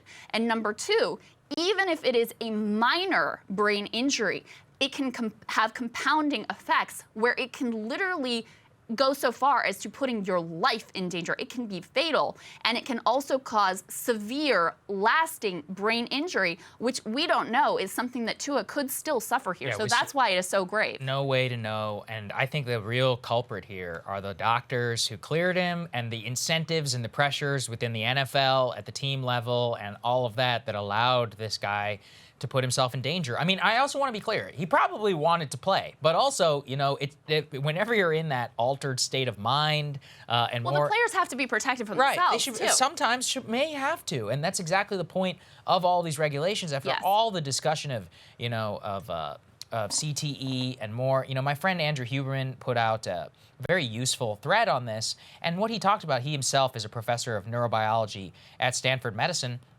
What he says is that there is no way to immediately assess the connection of a concussion or TBI in the hours or even days after it happens. You need 1 to 5 days to determine all of the consequences of the head hit. So to have somebody just be like, yeah, you're good to go, like clear you, so-called within minutes, that goes against everything that is known, at least with, again, this is a professor at Stanford Medicine, and saying assessment needs to begin immediately, but determining that somebody is, quote, safe to play needs days of monitoring to decide that accurately. So the fact is that whatever their so-called protocol was is not rooted in any actual medicine as a person who understands and studies concussions would understand it. Now comes, though, the prediction by Nowinski, which is that the suing, the downfall of the NFL, and the team.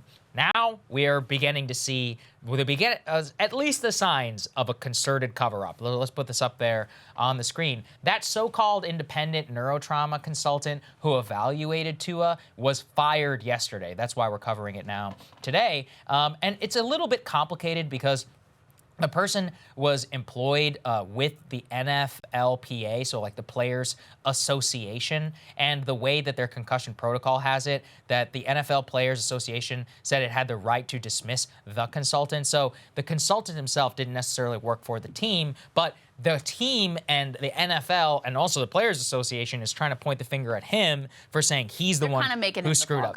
Exactly, he is clearly, because did the coach say, hey, we really need him? Like, okay, even him. I mean, look, if I walk into a hospital with a brain injury, are they going to take, my declaration that I'm ready to walk out of there seriously? No, of course not. Like, that's standard. And so, did they listen to pressure from him?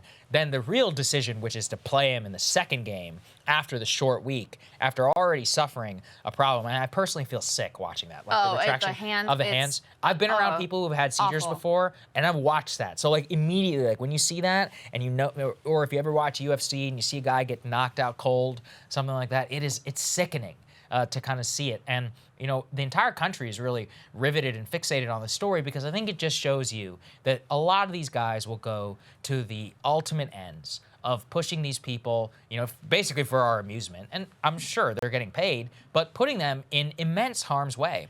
It's profit above everything else. It is profit. That's ultimately what it is. Yeah, and they just want to obscure the reality. I mean, they should just be clear with us. They're like, yeah, look, our players, let's be real here. They're going to suffer a lot of brain damage. They get paid a hell of a lot of money. The issue comes from people who are in the pipeline, high school players and college players, guys who have no chance of ever going into the NFL. The person who actually told me about the story himself is a friend of mine. He himself suffered a concussion while he was a college player. Wow. A bad concussion. And his coaches were like, hey, we need you. He wasn't even on scholarship. And he had no chance of playing in the NFL. Well, and that's they wanted him to keep playing. He's like, no, I'm quitting. I have to save my brain. Wow. Well, good for him. Yeah. But I mean, these guys are warriors. Yeah. They're trained to, part of their training is like to be fearless and play through it. And this is the culture in the locker room is like, hey man, you good, right? Like get back out there. We need your ass. So that is the culture. That's why you have to have these protocols in place to protect these players. It's also important to keep in mind, I mean, you hear about the stars who were multimillionaires, who play long careers, the Brett Favres of the world, Mm-hmm. but most of these guys, their careers in the NFL are very short. You're talking about a couple of years for most of these guys. Now, I don't follow football closely, but in watching the analysis of what happened here, some of the commentators were saying, the knock on Tua has been that he can't stay healthy. So he has in his head already, like, I got to prove them wrong, that I can stay healthy and I can stay on the field. So then he has this added pressure of, I got to be good, I got to get back out there. That's why you have to protect these players. Because, look, the NFL just settled not too long ago $1 billion class action lawsuit over exactly this issue, that they knew they were causing these head injuries and long-term trauma. Because again, when you really start to have an issue, it's not from the concussion. It's from not allowing the concussion to heal before the player is once again put at risk. That's really where the issue comes in. And so you had all these players alleging like they knew what the science was, they knew what the problems were, and they still push us back on the field.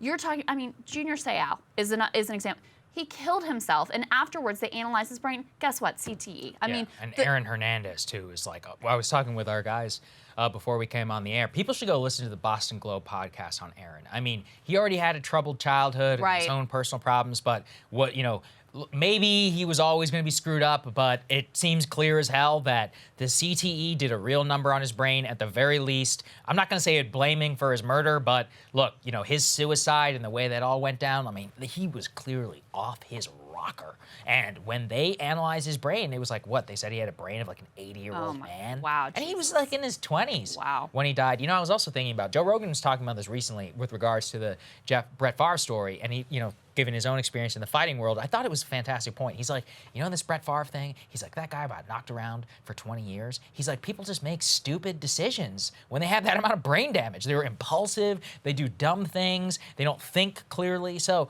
it's not just the consequences of right now, like can he play, can he not play, can his brain heal? Yeah. These are lifelong for all of the people who are involved. And the research says if you have a concussion, it takes your brain about 2 to 4 weeks to heal. That's a long time. They held Tua out of a game for like 10 minutes before they sent him back in.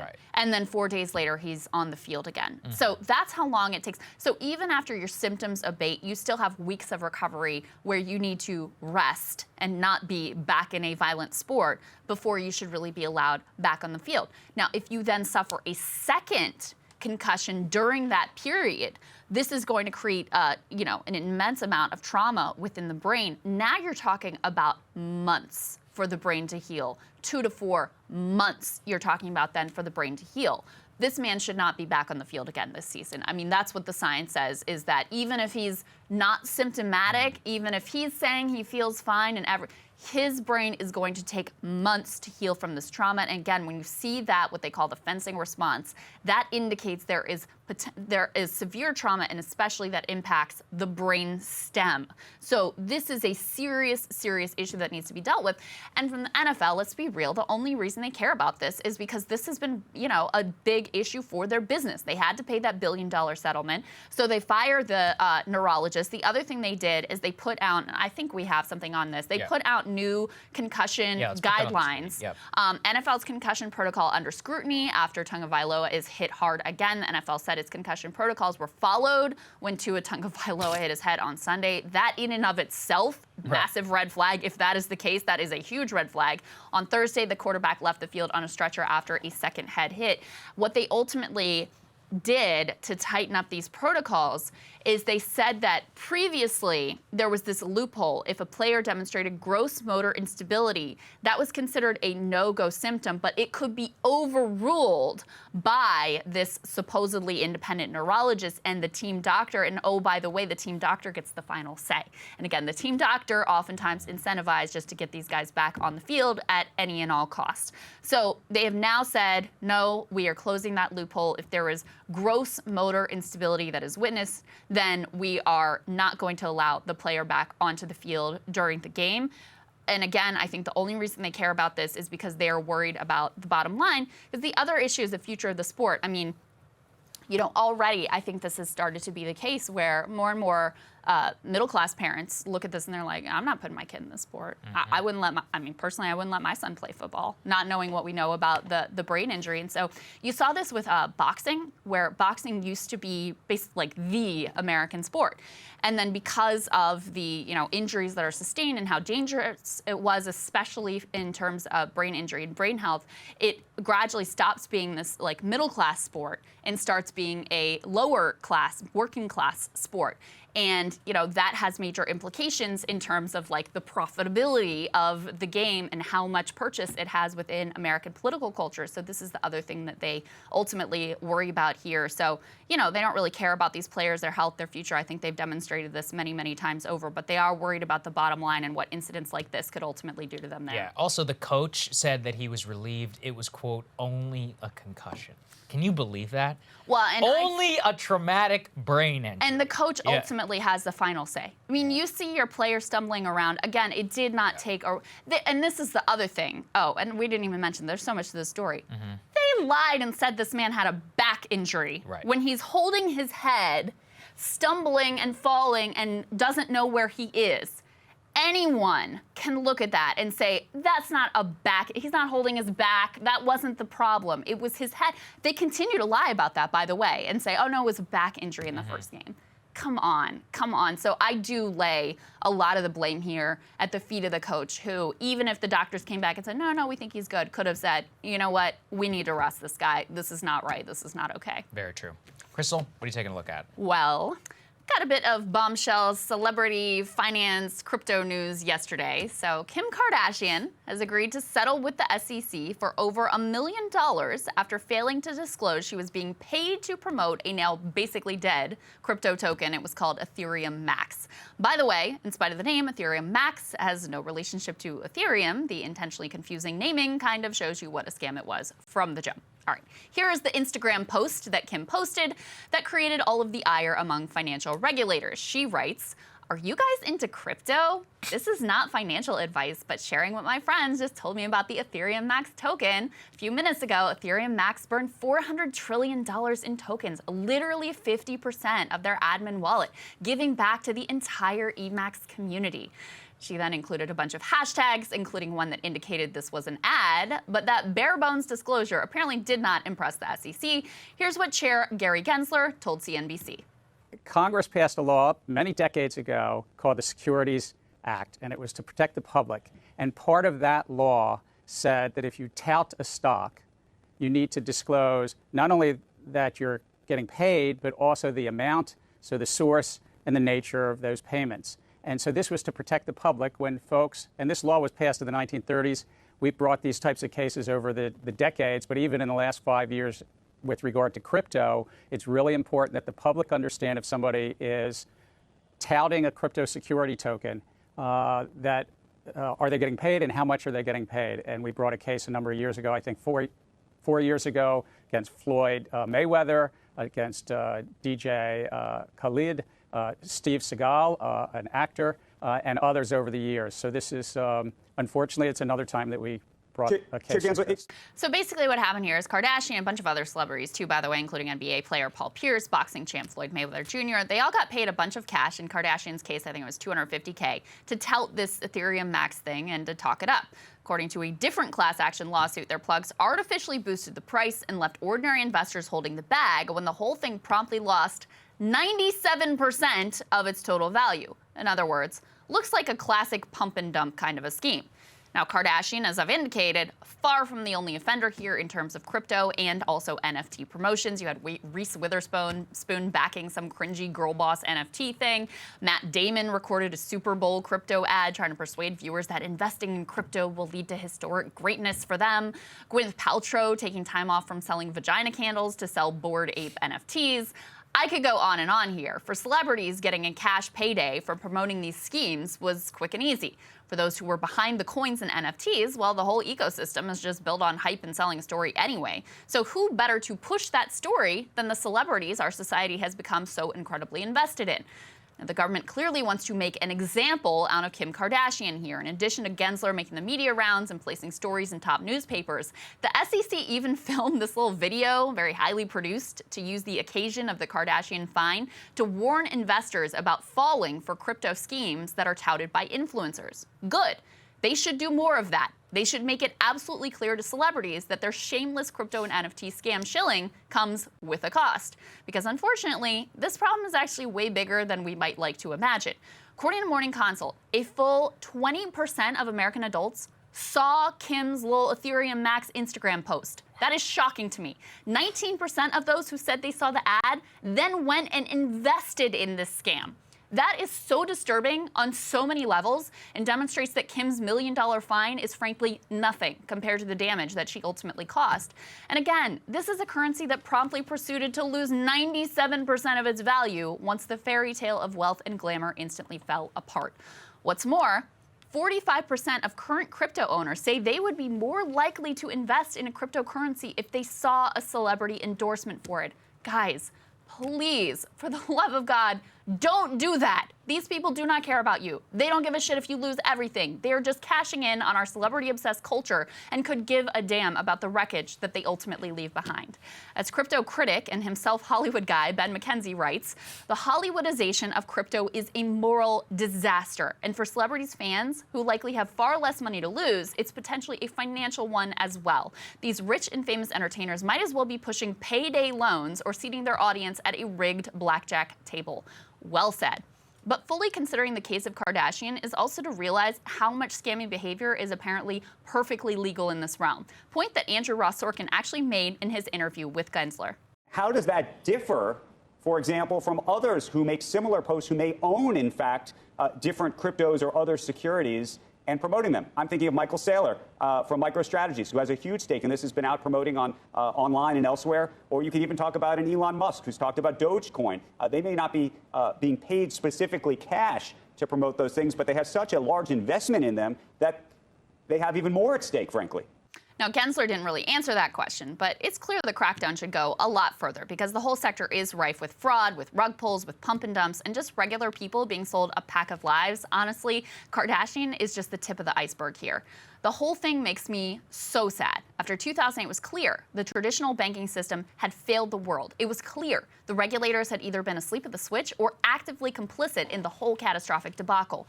One response to that was demanding that Congress shut down the casino, return banking to being boring and stable by reinstituting the regulations which served us well for decades following the Great Depression. In other words, have the government step in with stronger laws and real enforcement. The other response was to give up on government altogether, and that instinct is embodied by the radical libertarian dream of crypto. And honestly, I was pretty sympathetic to it and the idealism that is at its core, creating a currency that could be important for dissidents or for citizens living under repressive regimes or which have been hit by cruel and unfair sanctions. I genuinely understand that appeal. But the reality is they have just recreated all the problems of the skeeziest, scummiest parts of our financial system, with many fewer avenues for accountability and enforcement from the government.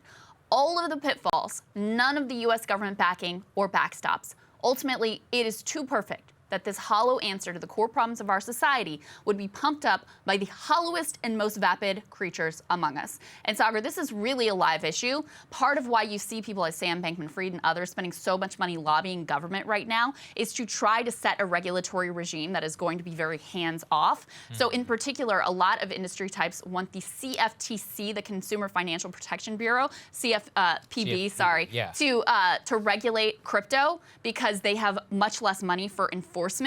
What you really want to see is the SEC be in charge of the whole crypto space. There was just a report this week talking about, how much more regulation is needed to make sure that people are not just getting scammed left and right here, and Kim Kardashian is just a small piece of this puzzle. I'm pro-crypto. I'm just pro-crypto following the law, not being, part of the skeeviest plan. I always made those claims, too, which is that in the middle of the bubble, I was like, this is outrageous. People are taking crazy loans and putting in their 100% of their net worth or their life savings into some of these tokens, and they're losing everything. I was like, the people need to have consequences. Unfortunately, all of that happened. The NFT dream basically died. Some 90% or whatever of the value went down. All those people, by the way, they didn't get paid in crypto. They all got paid in cash, just so we're all aware. Yes. Isn't that ironic that you got a wire transfer of $250,000 in order to shill for this token? Also, it's a much bigger point. Like Tom Brady and Kim Kardashian is a billionaire. Like, why are you taking $250,000? This is the thing to I put, will never understand. Tom Brady signed a $300 million contract. You don't need the money. Like, Right. What are you, Ethereum Max? What the hell is this? What are you doing for $250,000? You don't need this. I mean, it's insane to me. You literally don't need it. So Tom Brady, his wife is richer than him, and he's a $100 millionaire. Like, what's happening? Isn't it crazy, those numbers, though, about how many people saw this freaking ad? Yeah, that's nuts. How disturbing is that? And then how many people said, She's one of the most followed people on Instagram. Yeah. And then how many people said, like, oh, yeah, that'd make me more likely to invest. Right. It's like,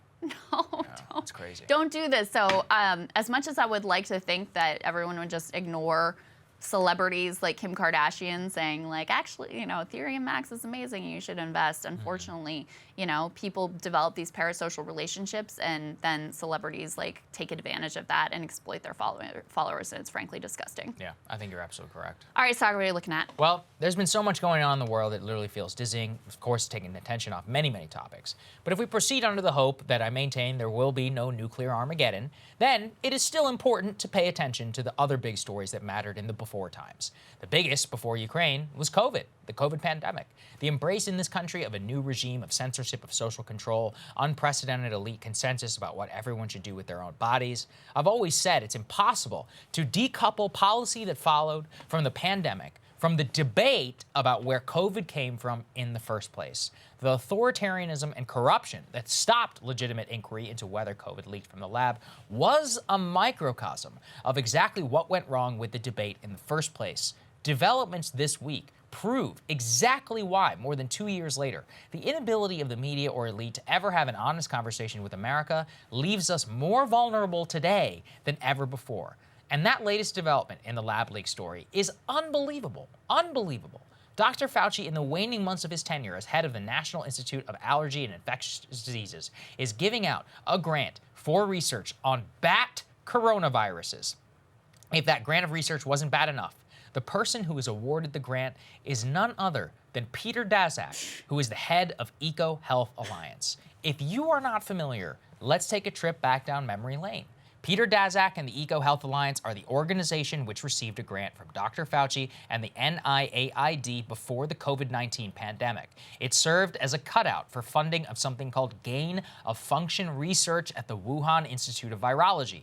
That type of research effectively involves brewing up new types of viruses in the lab for the purpose of trying to predict future pandemics that might arise naturally and then creating vaccines or antidotes to those viruses. The research was actually barred by the Obama administration for being too risky in 2014. It was, though, violated and eventually reversed by Dr. Fauci under Donald Trump. The key to that story is that Fauci's funding of gain-of-function research at the lab and the role of Dr. Peter Daszak was a major point of vulnerability in the opening days of the pandemic when emails revealed that the initial reaction by those who looked at the emerging coronavirus in January of 2020 was COVID-19 almost certainly came from a lab. As I have shown here before, with government documents since released, in the span of just 2 weeks, a full-blown cover-up ensued. Dr. Fauci, working with others who relied on him for grant money, actively got a false article published which declared that COVID did not leak from the Wuhan lab, setting the scientific consensus. That paper served as a justification for a now infamous letter published by The Lancet in February 2020, which, quote, strongly condemned any rumors or conspiracy theorists, so-called, who believed that COVID came from the lab. From there, the position became doctrine, and it was impossible to question. Twitter accounts were suspended for suggesting it, YouTube accounts were disabled, full-scale censorship at the highest level of our government. And then the facts began to come out. The first crack in the establishment's armor was Daszak himself, who might be one of the most corrupt figures in this story, other than Fauci. Daszak was appointed as a member of the World Health Organization's task force responsible for investigating whether COVID leaked from the lab in the first place. Miraculously, guess what they found? It didn't. The justification, well, he had no access to the data, but he took the Chinese word for it. Seriously, that's what he said when he was pressed. Let's take a listen. We met with them, we said, do you audit the lab? And they said, annually. Did you audit it after the outbreak? Yes. Was anything found? No. Do you test your staff? Yes. No. But you're just taking their word for it. Well, what else can we do? From there, things really began to spiral. The former CDC director, Robert Redfield, told Dr. Sanjay Gupta on CNN he believed from the beginning COVID leaked from the Wuhan lab, that he had seen evidence to back that up, and that he was retaliated against by the bureaucracy from believing it. From there, reams of evidence began to pour out that I've covered here before. Research showing sickness coming out of the lab in November 2019, athletes getting sick in China, search data for symptoms of COVID, the fact that the structure of the virus itself has always looked to be lab-made.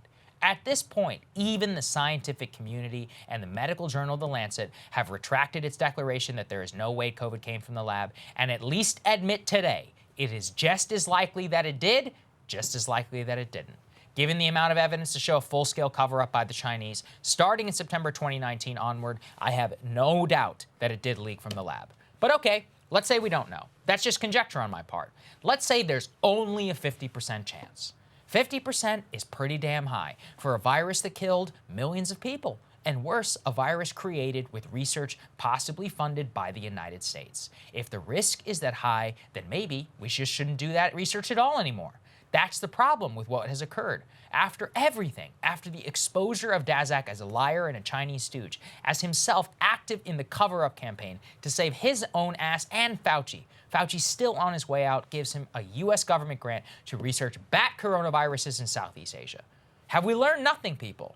Studying these viruses and engineering them may have started this whole damn thing. You're gonna fund the same guy who literally funded the Wuhan lab? I feel like I'm taking crazy pills watching this all unfold. And also the lack of media reaction. At the very least, it has to be a story that Fauci rewards a longtime controversial ally a grant on the way out. But nothing. The lack of media inquiry on this shows how complicit these people are in perhaps one of the greatest cover-ups in American history, and one which way they will look back on will not be kind to principal figures that I've mentioned here today. I only pray the same lab leak doesn't happen again. But since literally the exact same players are involved, why should we be so optimistic? I guess we'll wear a mask. That should do the trick. I mean, Krystal, Peter Daszak, look, I have again, no words. Even I have no words. Let's say it was natural. I don't believe that, but let's say it. The 50 Lancet, the medical community now says 50% chance.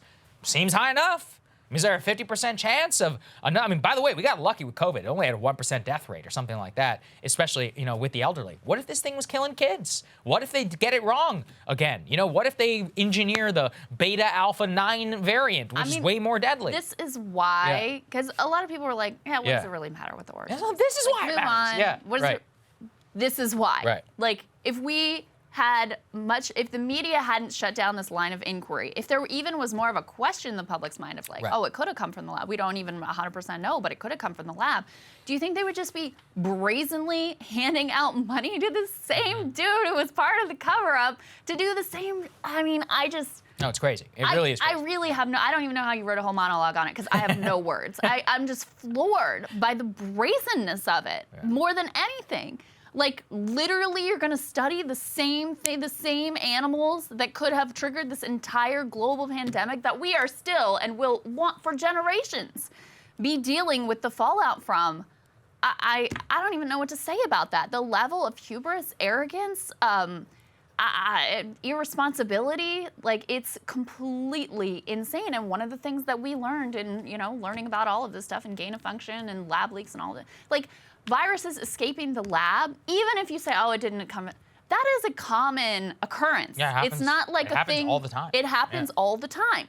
So, hey, maybe we need to think about how safe this is and ask some deeper questions about what type of research we should be doing. No, let's just run the same playbook all over. And that grant funds research in like Laos, Thailand. Look, I've been to these countries. They're nice places.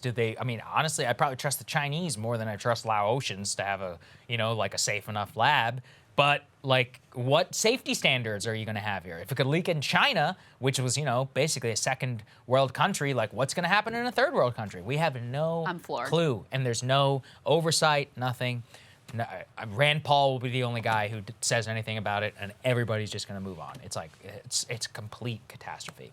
Whatever. We have a great guest standing by, Branko Marcetic. We pre-taped this yesterday. Let's take a listen. One thing we've been talking here a lot about is the media coverage of Russia's war in Ukraine and how they have not laid out any of the downsides of our strategy whatsoever and how important it is to ultimately push for peace. One of the voices who have been sounding the alarm is Branko Marcetic. He joins us now. He's a writer for Jacobin and also author of the book Yesterday's Man, The Case Against Joe Biden. Great to see you, Branko. Thanks for having me. Good to see you, sir. I wanted to put this polling up on the screen first. We've mentioned this a few times in the show, but I think it's important to break it down. This is from the Quincy Institute for Responsible Statecraft. They're one of the only outlets that's been interested in like how the American public feels about diplomacy. And you have nearly half of voters who say the U.S. should be doing more diplomatically to help end the war in Ukraine. And yet this view is not heard anywhere practically in the media. What did you make of these polling results? I mean, to me, it illustrated the really stark divide between the discourse in the mainstream press, not just the mainstream press, really all media, and the discourse, particularly on social media, compared to what is that ordinary American people actually believe, that the majority of the U.S. public believes. And this is not just the United States. I mean, there was a poll in Germany that showed most Germans, who are really feeling pretty harshly the economic blowback of the sanctions. They want more diplomacy to try and end the war. This is also the prevailing opinion in most of the rest of the world, in the global South. There was this Reuters report not too long ago that quoted an African diplomat who said, I'm paraphrasing here, but he said this idea that we're hearing from the West that the war must simply just go on and on and on, and there shouldn't be any diplomatic engagement to end it, is completely bizarre to us. We don't understand it at all. You can look at some of the other countries, countries like Turkey, or say Mexico, who have attempted to try and broker some sort of peace agreement. Turkey apparently successfully had brokered an agreement in March until a culmination of the Bucha massacre and Boris Johnson's surprise trip to Kiev scuttled that. You've also got Mexico, AMLO, the Mexican president, who's a left-wing president. He put forward his own peace deal to the UN not too long ago. It was unsuccessful, but still it shows that there is largely a push in much of the world to end this, because we have to remember, obviously, the people who are feeling the effects and the horror of this war, Putin's invasion, first and foremost, are Ukrainians, of course. But it's not just Ukrainians that are suffering. The economic blowback of the war, of the sanctions being felt around the world really, really brutally. There's food shortages, there's political instability, and we're seeing some of that creeping into Western Europe as well. Well, not just Western Europe, all of Europe. There is a tremendous amount of fear for what's going to happen during the winter that's coming. Seems to be especially brutal. You've seen protests. There was a protest a month or two ago in Prague. I think about 70,000 people were protesting, calling for the end of sanctions. There was recently protests in Moldova. Hungary has come under pretty intense political strain because of this as well. There's been a lot of unhappiness by the general population because of the effect of the sanctions. So there's a lot going on here that I think we have to think about. We have to think about this in a much broader way than just, in terms of kind of pushing for a war that may be years long or even never ending. That, something I wonder about is when I was a kid, we invaded Iraq and there were thousands of people in the streets kind of protesting against it. Right now, we're probably closer to a nuclear strike. I'm not saying it's very likely, but closer than any time since the Cuban Missile Crisis. I don't really see any domestic strife about that at all. Why do you think it is? Is that a media thing? Like people don't understand it? Or people just think it's too abstract? Like, where are we in that process? I don't know. I think it's a combination of things. I have found myself over this weekend in an incredibly surreal position where, I always thought growing up that if the world ever came close to nuclear war as it did in the early 60s, that the hardest thing would be to pressure those in power to step back, to de-escalate, to try and find some way out of the crisis that brought us back from the brink and didn't lead to nuclear annihilation. I'm finding that the most difficult thing at the moment is trying to convince people, people who are politically engaged, who are politically active, who are educated, who are intelligent people, trying to convince them to care about this issue and to understand the danger that we are in right now, number one. And then number two, to actually oppose it, to say that, yes, the Russian invasion is horrific and illegal and reckless and stupid and morally wrong and so many other things. Yes, absolutely, Ukraine deserves to take back the territory that was seized from it. But are we really willing to make that a more important cause than stopping the annihilation of vast swaths of the human race in a nuclear war? Because you have to remember, if nuclear war starts, things can very quickly escalate, but beyond just the countries that are involved, number one. If it's US and Russia, that's going to suddenly involve the NATO states. Missiles are going to be flying all over the place. We're talking Canada, we're talking Western Europe, Eastern Europe. And I have to remind people as well that when we're talking about nuclear war, the country that's going to get hit first is Ukraine itself.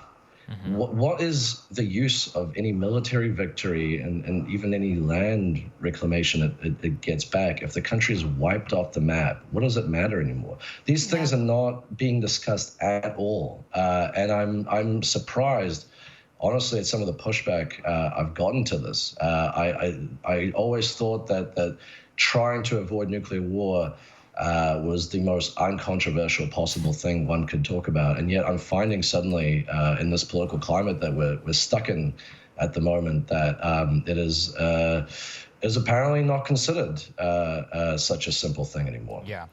What would a different approach ultimately look like?